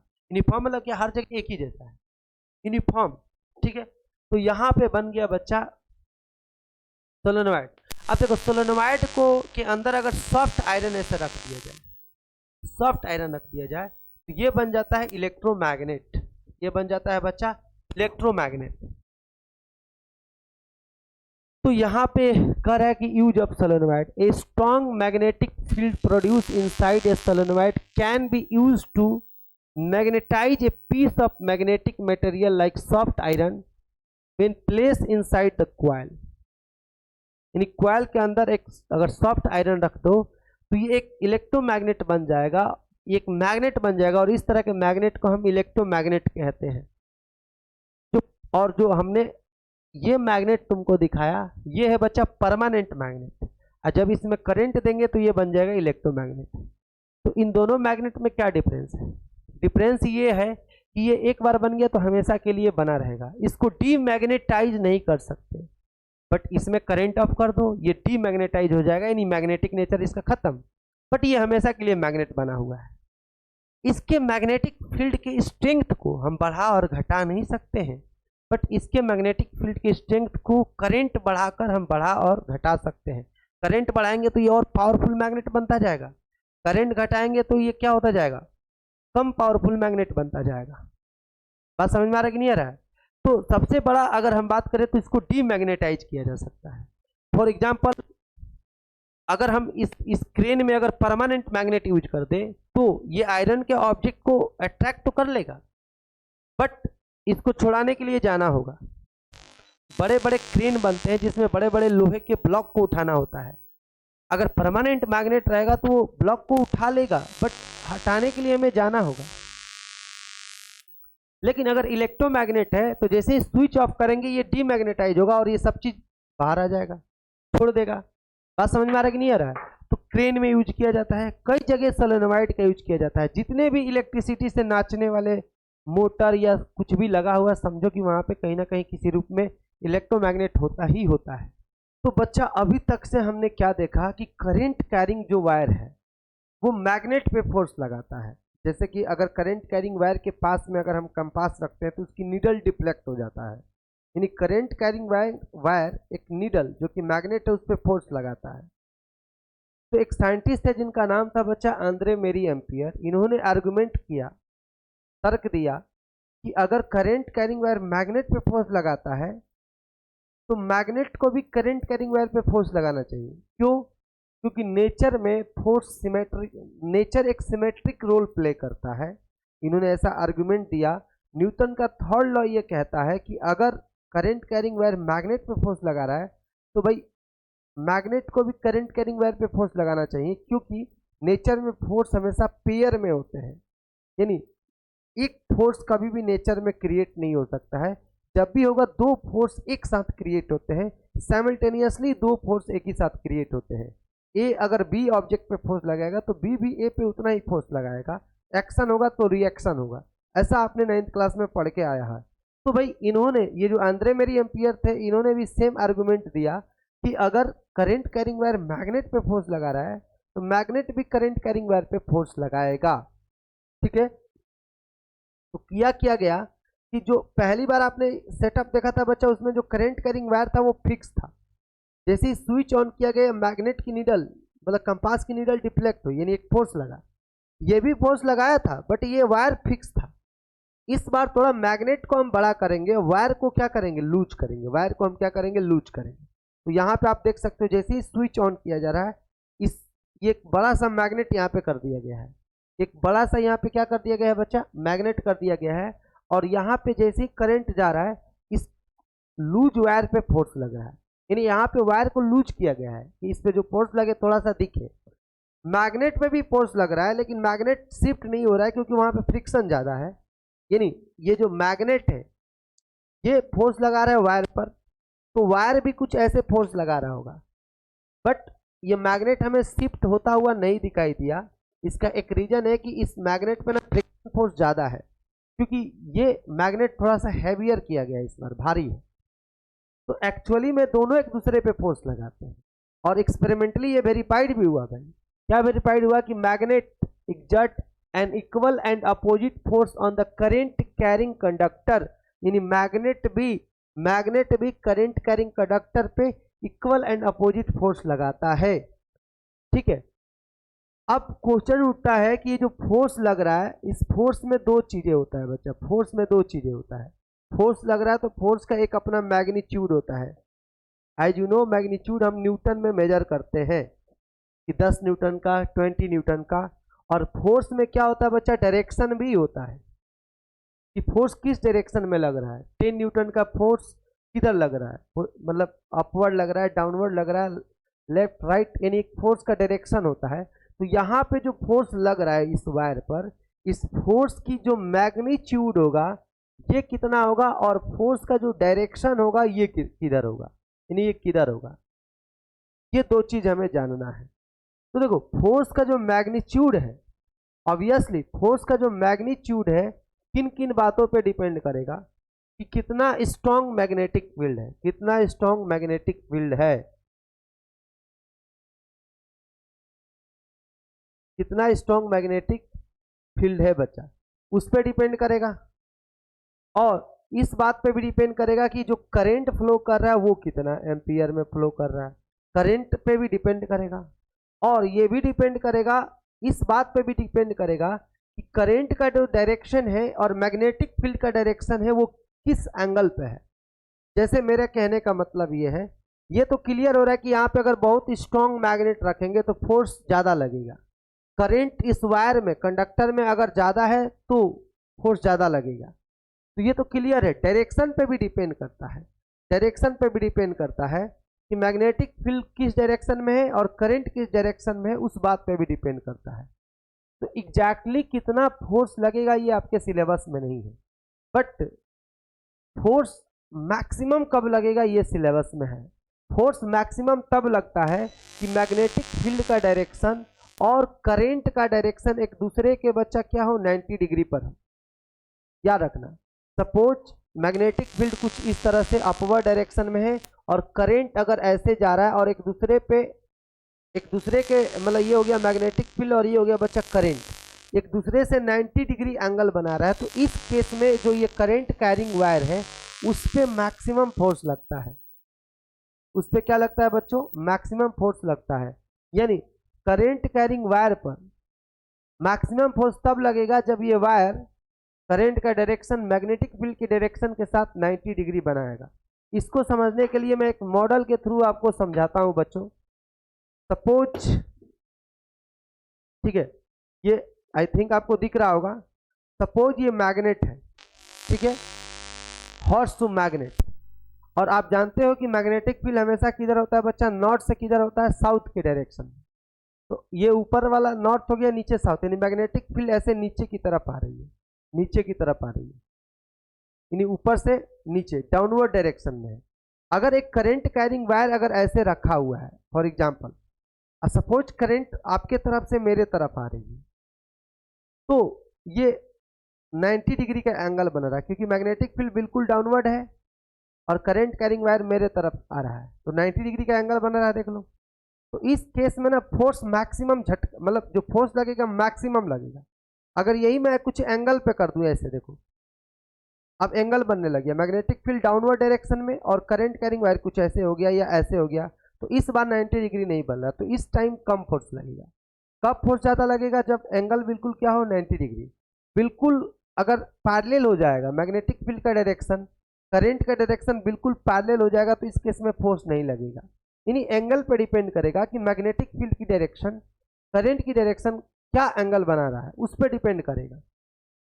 तो यहाँ पे मैक्सिमम फोर्स तब लगेगा जब मैग्नेटिक फील्ड की डायरेक्शन करंट कैरिंग वायर की डायरेक्शन जो है, यानी करंट का जो डायरेक्शन है एक दूसरे की क्या हो बच्चा, 90 डिग्री पर है, यानी परपेंडिकुलर हो। तो चलो यहाँ पे अगर देखा जाए तो ये परपेंडिकुलर है, इस बार फोर्स लगेगा ऐसे, मतलब फोर्स जो लगेगा मैक्सिमम लगेगा, मैं ये कहना चाह रहा हूँ। तो यहाँ पे ये समझ में आना चाहिए कि फोर्स कब लगेगा ज़्यादा, फोर्स कब लगेगा बच्चा ज़्यादा, जब करंट का डायरेक्शन और मैग्नेटिक फील्ड की डायरेक्शन एक दूसरे के क्या हो बच्चा, 90 डिग्री पर हो, उस स्थिति में फोर्स सबसे ज़्यादा लगेगा। चलो अब यहाँ पे हमें समझना है फोर्स का डायरेक्शन, ये सबसे इंपॉर्टेंट है, फोर्स का डायरेक्शन किधर होगा। तो बच्चा फोर्स के डायरेक्शन को पता करने के लिए एक रूल आया जिसका नाम था, क्या नाम था बच्चा, यहाँ पे था direction of the force, that is Fleming left hand rule. Fleming का एक लेफ्ट हैंड रूल आया बच्चा। फ्लेमिंग का लेफ्ट हैंड रूल क्या कहता है कि फोर्स का जो डायरेक्शन होगा अगर आपको पता करना है तो आप अपने लेफ्ट हैंड को लो, ठीक है, लेफ्ट हैंड के 3 जो फिंगर है ये हो गया तुम्हारा बच्चा फोर फिंगर, ये हो गया थंब और ये हो गया मिडिल फिंगर। मिडिल फिंगर तीनों को इस तरह से स्ट्रेच करो कि म्यूचुअली परपेंडिकुलर हो। वर्ड याद रखना, म्यूचुअली परपेंडिकुलर, यानी एक साथ 90 डिग्री का एंगल बनाता हो। ये इसके साथ 90 डिग्री का एंगल बना रहा है, ये इसके साथ और ये इसके साथ, यानी सब एक दूसरे के साथ 90 डिग्री का एंगल बना रहा है, यानी म्यूचुअली परपेंडिकुलर हो।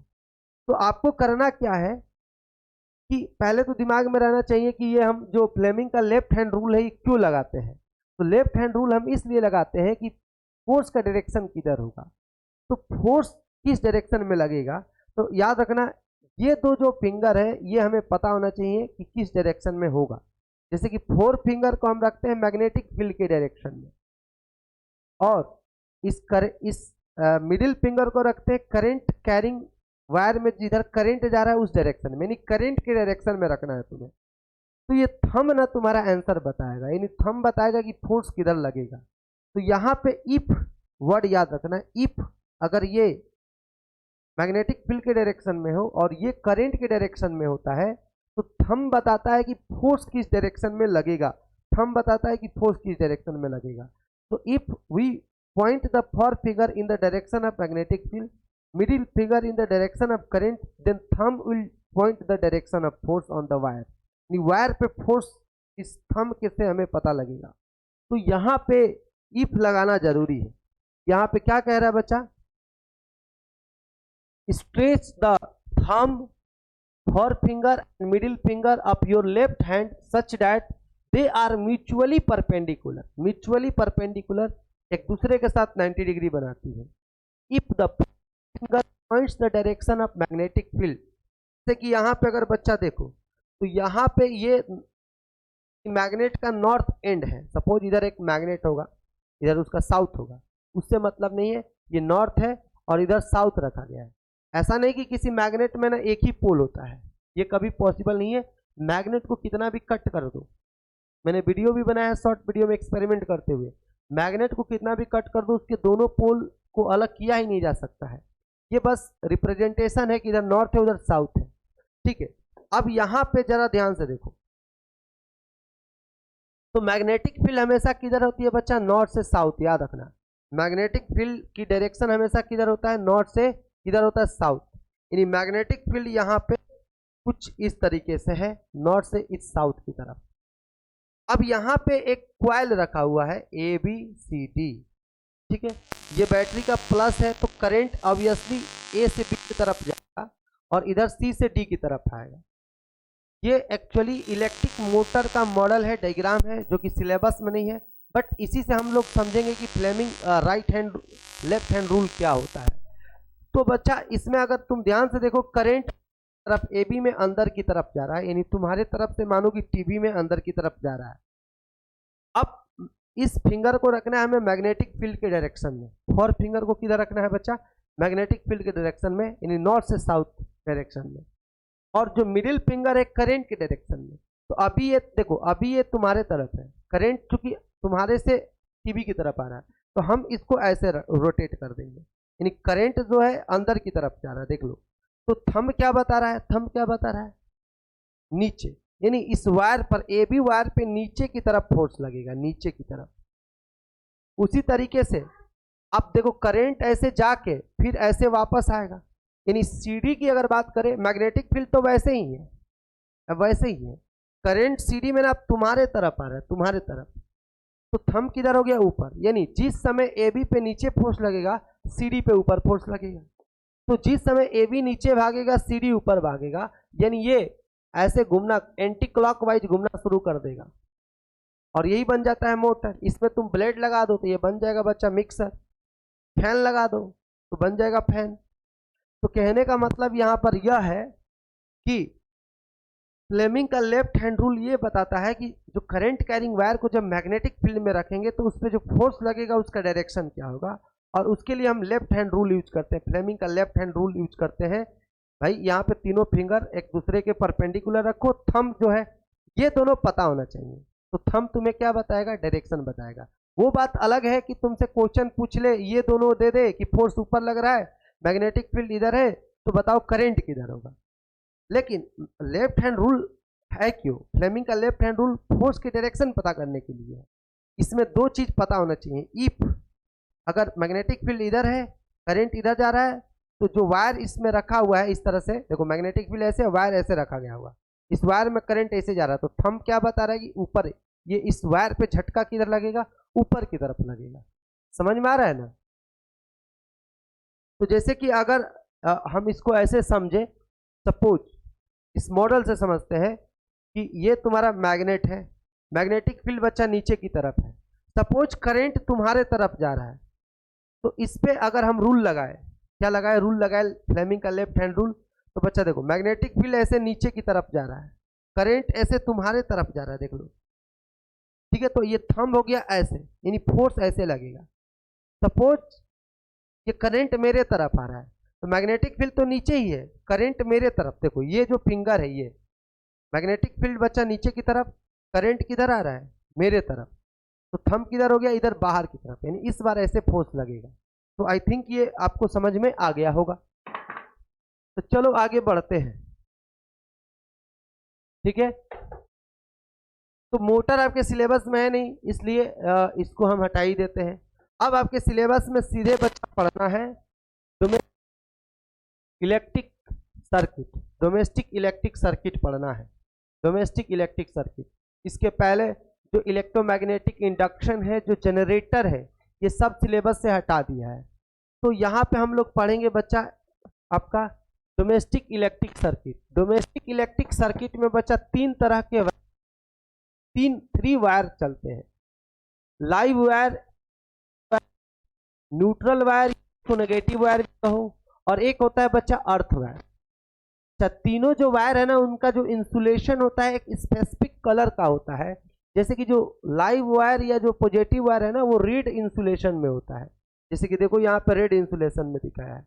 और वही जो आपका न्यूट्रल वायर होता है, नेगेटिव वायर होता है, ये ब्लैक इंसुलेशन में होता है, काला कलर का होता है, ठीक है? और वही जो अर्थ वायर होता है, ये ग्रीन कलर का होता है, ग्रीन कलर के इंसुलेशन के अंदर रहता है। तो घरों में ना ऐसे तीन वायर बच्चा चलते हैं, ठीक है? यहाँ पे याद रखना, इंडिया में बच्चा जो लाइव वायर और जो न्यूट्रल वायर है, इसके बीच में 220 वोल्ट का पोटेंशियल डिफरेंस मेंटेन किया जाता है। हालांकि ये घरों में अगर देखोगे तो ये अप डाउन चलता है, लेकिन ये मतलब एक व्यवस्था है जिसमें कि हम इतना वोल्टेज मेंटेन करने का होता है। यानी हम बोल सकते हैं कि लाइव वायर और न्यूट्रल वायर के बीच का पोटेंशियल डिफरेंस 220 वोल्ट होता है। अगर कुछ ना बोले तो इतना लेके चलना है, ठीक है? तो पहले क्या किया जाता है कि लाइव वायर को बच्चा एक इलेक्ट्रिसिटी बोर्ड फ्यूज से गुजारा जाता है, जो घर में बोर्ड लगा रहता है उस फ्यूज से गुजारा जाता है, कि अगर बाई चांस अगर बहुत ज़्यादा करंट आए तो ये फ्यूज मेल्ट हो जाएगा और करंट जाना अंदर बंद हो जाएगा, और अंदर के जो डिवाइस है वो प्रोटेक्टेड रहेंगे, ठीक है? अब उसके बाद इलेक्ट्रिसिटी मीटर से गुजारा जाता है, ठीक है? इलेक्ट्रिसिटी मीटर से गुजारा जाता है। उसके बाद घर के मेन डिस्ट्रीब्यूशन बोर्ड में दिया जाता है, distribution box containing main switch and fuses for each circuit. अब मेन डिस्ट्रीब्यूशन बोर्ड में जब लाइन आ गया, मतलब इलेक्ट्रिसिटी आ गया, तो वहां से अब जहां जहां सप्लाई करना है हम घर में वायरिंग करवा लेते हैं। जैसे कि आपने सब देखा होगा, याद रखना घर में जो वायरिंग होता है बच्चा पैरेलल कॉम्बिनेशन में होता है। हर जो भी मशीन है ना, उन सबको 220 वोल्ट ही मिलता है, ठीक है? और ये जो अर्थ वायर है बच्चा, ये क्या किया जाता है, इसको ना जमीन के अंदर से 60 या 70 फीट तक गहराई में एक प्लेट लगा दिया जाता है, और वहां से कॉपर वायर को निकाला जाता है जिसका ग्रीन इंसुलेशन होता है। और इस ग्रीन इंसुलेशन को ना 3 पिन वाला जो सॉकेट आता है बच्चा, इस तरह का घरों में देखा हुआ, तो ऊपर लाके इसमें जोड़ा जाता है। यानी ये जो ग्रीन वाला तार है, ऊपर वाला जो मोटा वाला होल होता है, मोटा वाला जो होल होता है ना बच्चा, उसमें लाके जोड़ा जाता है, ठीक है? अब इसका क्या यूज है, अर्थ वायर का क्या यूज है, अभी आगे हम समझेंगे। तो आई थिंक ये समझ में आ गया होगा कि 3 वायर हो गया आपको यूज। अब देखो यहाँ पे 3 वायर इस तरह से चल रहा है, live wire, neutral wire, earth wire, ठीक है? कभी कभी ये तीनों वायर एक ही में पैक हो सकते हैं, कभी कभी सेपरेटली यूज होते हैं। तो अब यहाँ पे कह रहा है कि प्रॉपर्टीज ऑफ डोमेस्टिक सर्किट, इसके प्रॉपर्टीज क्या है? कह रहा at the meter board, at the meter board बच्चा, मीटर बोर्ड पर in the house, these wire pass into an electricity meter through a main fuse. Main fuse एक लगा रहता है घर के जस्ट बाहर, मीटर के पहले, मतलब इस मीटर में ही इंस्टॉल हो सकता है। तो कहने का मतलब ये मेन जो फ्यूज है से होते हुए जो वायर है लाइव वायर मोटर में जाता है, सॉरी इलेक्ट्रिसिटी मीटर में जाता है। Through the main switch they are connected to the line wires in the house. और मेन स्विच के थ्रू हर बिल्डिंग में, हर फ्लोर पे, हर रूम में फिर से वायर को फैलाया जाता है, यानी डिस्ट्रीब्यूट किया जाता है। Correct. Appliance has a separate switch to on and off. हर अप्लायंस के बच्चा एक सेपरेट स्विच और ऑन स्विच होता है, आप जैसे कि घर में देखे होंगे, ठीक है, जिससे कि करंट फ्लो करता है। In order that each appliance has equal potential difference, they are connected parallel to each other. याद रखना, सभी डिवाइस जो बनते हैं वो 220 वोल्ट पे काम करने के लिए बनते हैं, इसलिए घरों में सबको 220 वोल्ट ही मिले, इसलिए सभी लोड को या अप्लायंस को हम लोग पैरेलल में क्या करते हैं, डालते हैं। अब यहाँ पे भी जरा देख लो, यहाँ पे भी दो तरह के रेटिंग होता है। एक 15 एम्पियर के लिए मतलब 15 एम्पियर वाला एक वायर लगाया जाता है, जिसमें ना हैवी लोड जैसे कि एसी, रूम हीटर वगैरह चलाया जाता है, ठीक है। और एक 5 एम्पियर करंट रेटिंग का होता है, इसमें जैसे कि बल्ब्स, फैंस, टेलीविजन वगैरह चलाया जाता है। यानी घर में ना देखा जाए तो टोटल 5 वायर चलते हैं। 5 वायर में बच्चा 2 वायर ऐसे होते हैं जो 15 एम्पियर के करंट के लिए बनाए जाते हैं, जिससे कि हैवी लोड चलाया जाता है। और एक 5 एम्पियर वाले होते हैं जिसमें मैक्सिमम 5 एम्पियर चल सकता है। 5 एम्पियर का फ्यूज होता है, जिसमें कि मतलब कम लोड वाले डिवाइस जैसे कि बल्ब, फैन, टीवी वगैरह चलता है, ठीक है। अब यहाँ पे बच्चा डेट इज अर्थ वायर हम क्यों यूज करते हैं। जब लाइव वायर आ ही रहा है, न्यूट्रल वायर है, ये करंट आएगा, लाइव वायर से करंट आएगा और न्यूट्रल से चला जाएगा, तो फिर अर्थ वायर का यूज क्यों है। तो अर्थ वायर का यूज बच्चा प्रोटेक्शन के पर्पज से यूज किया जाता है। और स्पेशली अर्थ वायर तब जरूरी हो जाता है जब हैंड ऑपरेटेड अप्लायंस हम यूज करते हैं, जैसे कि इलेक्ट्रिक आयरन, हीटर्स, रेफ्रिजरेटर्स, ठीक है, या तुम्हारा हो गया आपका मिक्सर, जिसमें हम लोग क्या मसाला वगैरह पीसते हैं। तो इनमें अगर आप ध्यान से देखोगे तो इनमें ना 3 पिन का प्लग होता है, यानी 3 पिन का प्लग होता है, जिसमें बच्चा एक मोटा वाला पिन होता है और 2 छोटे छोटे पतले पिन होते हैं। और हमेशा इनको लगाने के लिए 3 पिन वाला सॉकेट चाहिए। ऊपर वाला आपने देखा होगा जब सॉकेट खरीदता, या जो बोर्ड होते हैं इलेक्ट्रिसिटी वाले जो बोर्ड होते हैं, उसमें एक ऊपर बड़ा सा होल होता है, नीचे 2 होल होता है। तो अगर आप यहाँ पे अगर देखोगे यहाँ पे, तो जो अर्थ वायर है ना, इसको मोटे वाले होल में लाके जोड़ा गया है। यानी जितने भी, अगर किसी के घर में 3 वायर हुआ है, तो जो अर्थ वायर है ना, जितने भी ऊपर मोटे वाला जो होल्स होता है सॉकेट में, वहां पे अर्थ वायर आया रहता है। अब जैसे ही आप प्लग लाओगे, होगा क्या कि जैसे ही प्लग लाके आप लगाओगे इस सॉकेट में, तो ऊपर का जो मोटा वाला है ना, इस मोटे वाले होल में जाता है, और ये दोनों बच्चा छोटे होल में जाते हैं। अब होता क्या है कि सपोज कोई हैंड ऑपरेटेड डिवाइस है, हैंड ऑपरेटेड डिवाइस है, और जो लाइव वायर है गलती से अंदर टूट के या कट के हुआ क्या है कि उस प्लेट में जाके, सपोज हम इलेक्ट्रिक आयरन का लेके समझते हैं। इलेक्ट्रिक आयरन बच्चा जो होता है उसमें मेटल के प्लेट होता है। सपोज जो लाइव वायर है अंदर कट गया है और जाके बॉडी में टच कर गया है, तो जो भी इसको छुएगा, टच करेगा, उसको इट में भी कि करंट का एक बड़ा सा झटका लगेगा, और इट में भी कि डेथ हो सकता है। क्योंकि ह्यूमन बॉडी क्या होती है बच्चा, अच्छा कंडक्टर होती है। जो भी टच करेगा और जो भी चार्ज लीक हो रहा है, जो भी चार्ज इधर लीक हो रहा है, ये चार्ज अब ह्यूमन बॉडी के थ्रू अर्थ में जाना शुरू कर देगा। तो जो छूने वाला है उसका जान जा सकता है, मतलब उसकी डेथ हो सकता है, क्योंकि चार्ज लीक हो रहा है और ह्यूमन बॉडी कंडक्टर है, जो भी छुएगा। तो ये जो चार्ज लीक हो रहा है, इसी को हम क्या करते हैं ना, बाईपास कर देते हैं।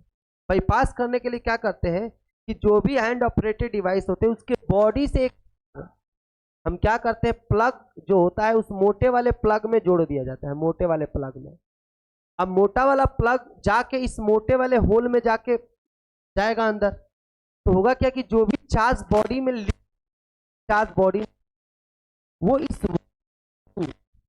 अर्थ में जाएगा, अर्थ में चला जाएगा। क्योंकि जैसे हम खसेंगे तो एक्चुअली जो प्लग होता है ना, प्लग में बॉडी से जो प्लग होता है, 3 पिन वाला जो प्लग होता है, 3 पिन वाला जो प्लग होता है, तो बॉडी से इसमें तार आया रहता है। अब जैसे ही इसको खसोगे तो ये बॉडी जो है, किसी भी हैंड डिवाइस की जो बॉडी है ना, वो कनेक्टेड हो जाएगा अर्थ से। वो कनेक्टेड होगा किससे बच्चा, अर्थ से कनेक्ट हो जाएगा। अब अगर मान लेते हैं बाई चांस चार्ज लीक हो रहा है और किसी ने इसको टच किया, तो हमारी बॉडी ना हाई रेसिस्टेंस प्रोवाइड करेगी इस वायर के तुलना में, क्योंकि भाई वायर में ये मेटल होते हैं और मेटल सबसे अच्छे कंडक्टर होते हैं। इन ह्यूमन बॉडी के तुलना में जो मेटल है वो कम रेसिस्टेंस प्रोवाइड करता है। तो होता क्या है कि जो इलेक्ट्रिसिटी है वो उसी रास्ते से जाना चाहता है जिधर रेसिस्टेंस कम रहता है। तो अगर हम टच करेंगे फिर भी ज़्यादा से ज़्यादा जो करंट है ना वायर के थ्रू कहाँ पे चला जाएगा, अर्थ में चला जाएगा, और हमारे बॉडी से कम करंट आएगा। तो इट मे बी कि करंट का झटका लगे बट जानलेवा नहीं होगा।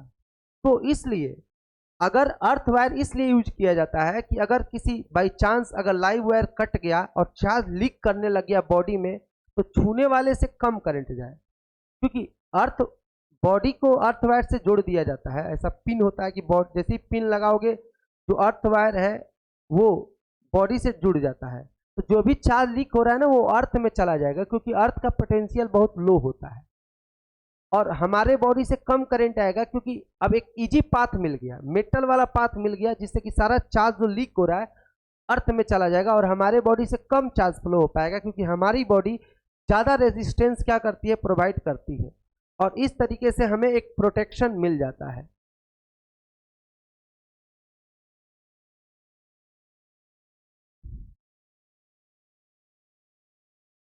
अब यहाँ पे फ्यूज पढ़ना है अगेन आपको। फ्यूज क्या होता है बच्चा, फ्यूज हीटिंग इफेक्ट पे काम करता है कि अगर स्पेसिफाइड वैल्यू से ज़्यादा करंट आने लग गया तो इतना ज़्यादा हीट प्रोड्यूस होगा कि अंदर का जो ये वायर है ना मेल्ट हो जाएगा, और जब ये अंदर का वायर ऐसे मेल्ट हो जाएगा तो टूट जाएगा, यानी सर्किट जो है, सर्किट क्या हो जाएगा बच्चा, ब्रेक हो जाएगा, और सर्किट जब ब्रेक हो जाएगा तो आगे जाना करंट बंद हो जाएगा और आगे के अप्लायंस बच जाएंगे।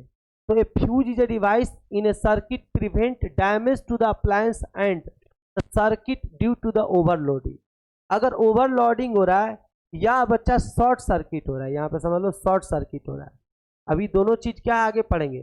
शॉर्ट सर्किट या ओवरलोडिंग के चलते होता क्या है कि सर्किट के अंदर करंट सडनली इंक्रीज हो जाता है, और करंट अगर बहुत ज़्यादा बढ़ जाता है तो भाई जूल्स हीटिंग लॉ कहता है कि करंट के स्क्वायर के टाइम से बच्चा हीट प्रोड्यूस होना शुरू हो जाता है। तो अगर करंट 2 टाइम से बढ़ेगा तो हीट 4 गुना ज़्यादा निकलने लग जाएगा। तो सपोज अगर ये 5 एम्पियर का फ्यूज है और इसमें करंट आ गया सपोज 6 एम्पियर का, तो अब ये मेल्ट हो जाएगा, मेल्ट हो जाएगा।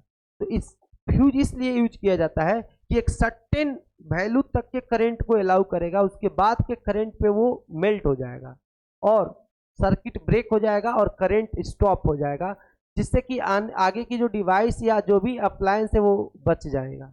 अब उसके बाद हमें पढ़ना है बच्चा कि ओवरलोडिंग और शॉर्ट सर्किट क्या होता है।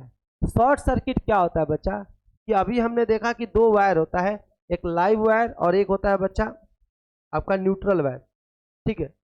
मतलब एक लाइव वायर रेड कलर का होता है और न्यूट्रल वायर ब्लैक कलर का होता है। यहाँ पे ब्लैक कलर आपको नहीं दिख रहा होगा, बट दोनों वायर बाई चांस अगर सपोज इंसुलेशन ऊपर का कट गया, दोनों वायर डायरेक्टली कांटेक्ट में आ गए, यानी लाइव वायर और न्यूट्रल वायर दोनों आपस में टच कर गए, तो ये हो जाता है शॉर्ट सर्किट। ऐसे में होता क्या है कि करंट बहुत ज़्यादा इंक्रीज हो जाता है, और होता क्या है कि इस केस में हमें फ्यूज यूज करना होता है। देखो दोनों वायर यहाँ पे टच कर गए और इतना ज़्यादा करंट बढ़ जाएगा कि खूब ज़्यादा हीट प्रोड्यूस होना शुरू हो जाएगा और इस हीट के चलते आग लग सकता है, ठीक है। Insulation of wire is damaged और there is a fault in the appliance due to the live wire and neutral wire.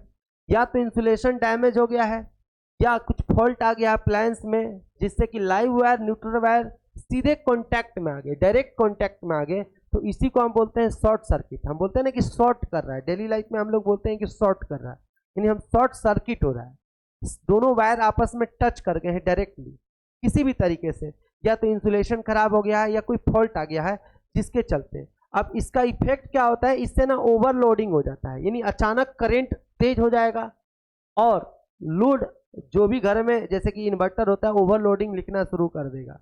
ठीक है, तो इसका प्रोटेक्शन का एक ही तरीका है बच्चा, फ्यूज लगाओ, करंट हाई होगा, फ्यूज मेल्ट हो जाएगा और सर्किट ब्रेक हो जाएगा और करंट स्टॉप हो जाएगा। अब दूसरा जो केस है बच्चा वो है ओवरलोडिंग। क्या है ओवरलोडिंग? ओवरलोडिंग क्या होता है बच्चा कि if too many electrical appliances of high power rating are switched on at the same time. जैसे यहाँ पे देखो बहुत ज़्यादा powerful machine, heater, fridge, geyser सब एक ही टाइम पे एक ही जगह से चालू कर दो, ऑन कर दो, तो draw an extremely large current from the circuit. तो सर्किट से ना बहुत ज़्यादा करंट आना शुरू हो जाता है और इसको बोलते हैं बच्चा ओवरलोडिंग। और ओवरलोडिंग से भी बचने के लिए फ्यूज लगा देते हैं हम। अब काजेज ऑफ ओवरलोडिंग क्या है, थोड़ा ये भी समझ लो, ओवरलोडिंग के काजेज क्या है। तो पहला काजेज है बच्चा कि when the live wire and the neutral wire come into direct contact, यानी शॉर्ट सर्किट। अगर शॉर्ट सर्किट हो रहा है तो ये पहला काजेज है। ठीक है, दोनों वायर टच में आ गए, करंट बढ़ जाएगा, ओवरलोडिंग हो जाएगा। यानी ऐसे समझो ओवरलोडिंग होगा तो शॉर्ट सर्किट हो सकता है, ओवरलोडिंग होगा करंट हाई आएगा, इंसुलेशन मेल्ट हो जाएगा, वायर आपस में टच में आ जाएंगे। या ऐसे समझो कि वायर टच में आ गए, करंट बढ़ जाएगा, ओवरलोडिंग हो जाएगा, दोनों एक दूसरे से जुड़ा हुआ है। ठीक है, उसके बाद overloading can also occur due to an accidental hike in the supply voltage. अचानक जो वोल्टेज है ना वही बहुत ज्यादा हो गया, वोल्टेज ही बहुत ज्यादा हाइक कर गया तो भी ओवरलोडिंग हो सकता है। और sometimes overloading is caused by connecting to many appliance to a single socket. एक ही सॉकेट में बहुत सारा हम हैवी पावर वाले अप्लायंस जोड़ दिए तो भी ओवरलोडिंग हो सकता है। तो इस तरीके से यहाँ पे ये चैप्टर खत्म हुआ है। मैंने ये जो चैप्टर बनाया बिल्कुल नए सिलेबस के हिसाब से बनाया है, और अगर इसको बार बार पढ़ लो और क्वेश्चंस कर लो एनसीईआरटी के अंदर, और एक्सरसाइज और एनसीईआरटी एग्जाम्पलर, ये तीन चीज कर लो, और पीवाईक्यू कर लो, previous year question. Magnetic field के चैप्टर से जितने भी प्रीवियस ईयर क्वेश्चन पूछा गया है ये सारे क्वेश्चन कर लो, तो I think you can score sufficient number, मतलब अच्छा आप स्कोर कर सकते हो। तो अगर ये वीडियो आपको अच्छा लगा तो हमारे चैनल को सब्सक्राइब करें और वीडियो को ज़्यादा से ज़्यादा शेयर करें, कमेंट करें, लाइक करें। Thank you.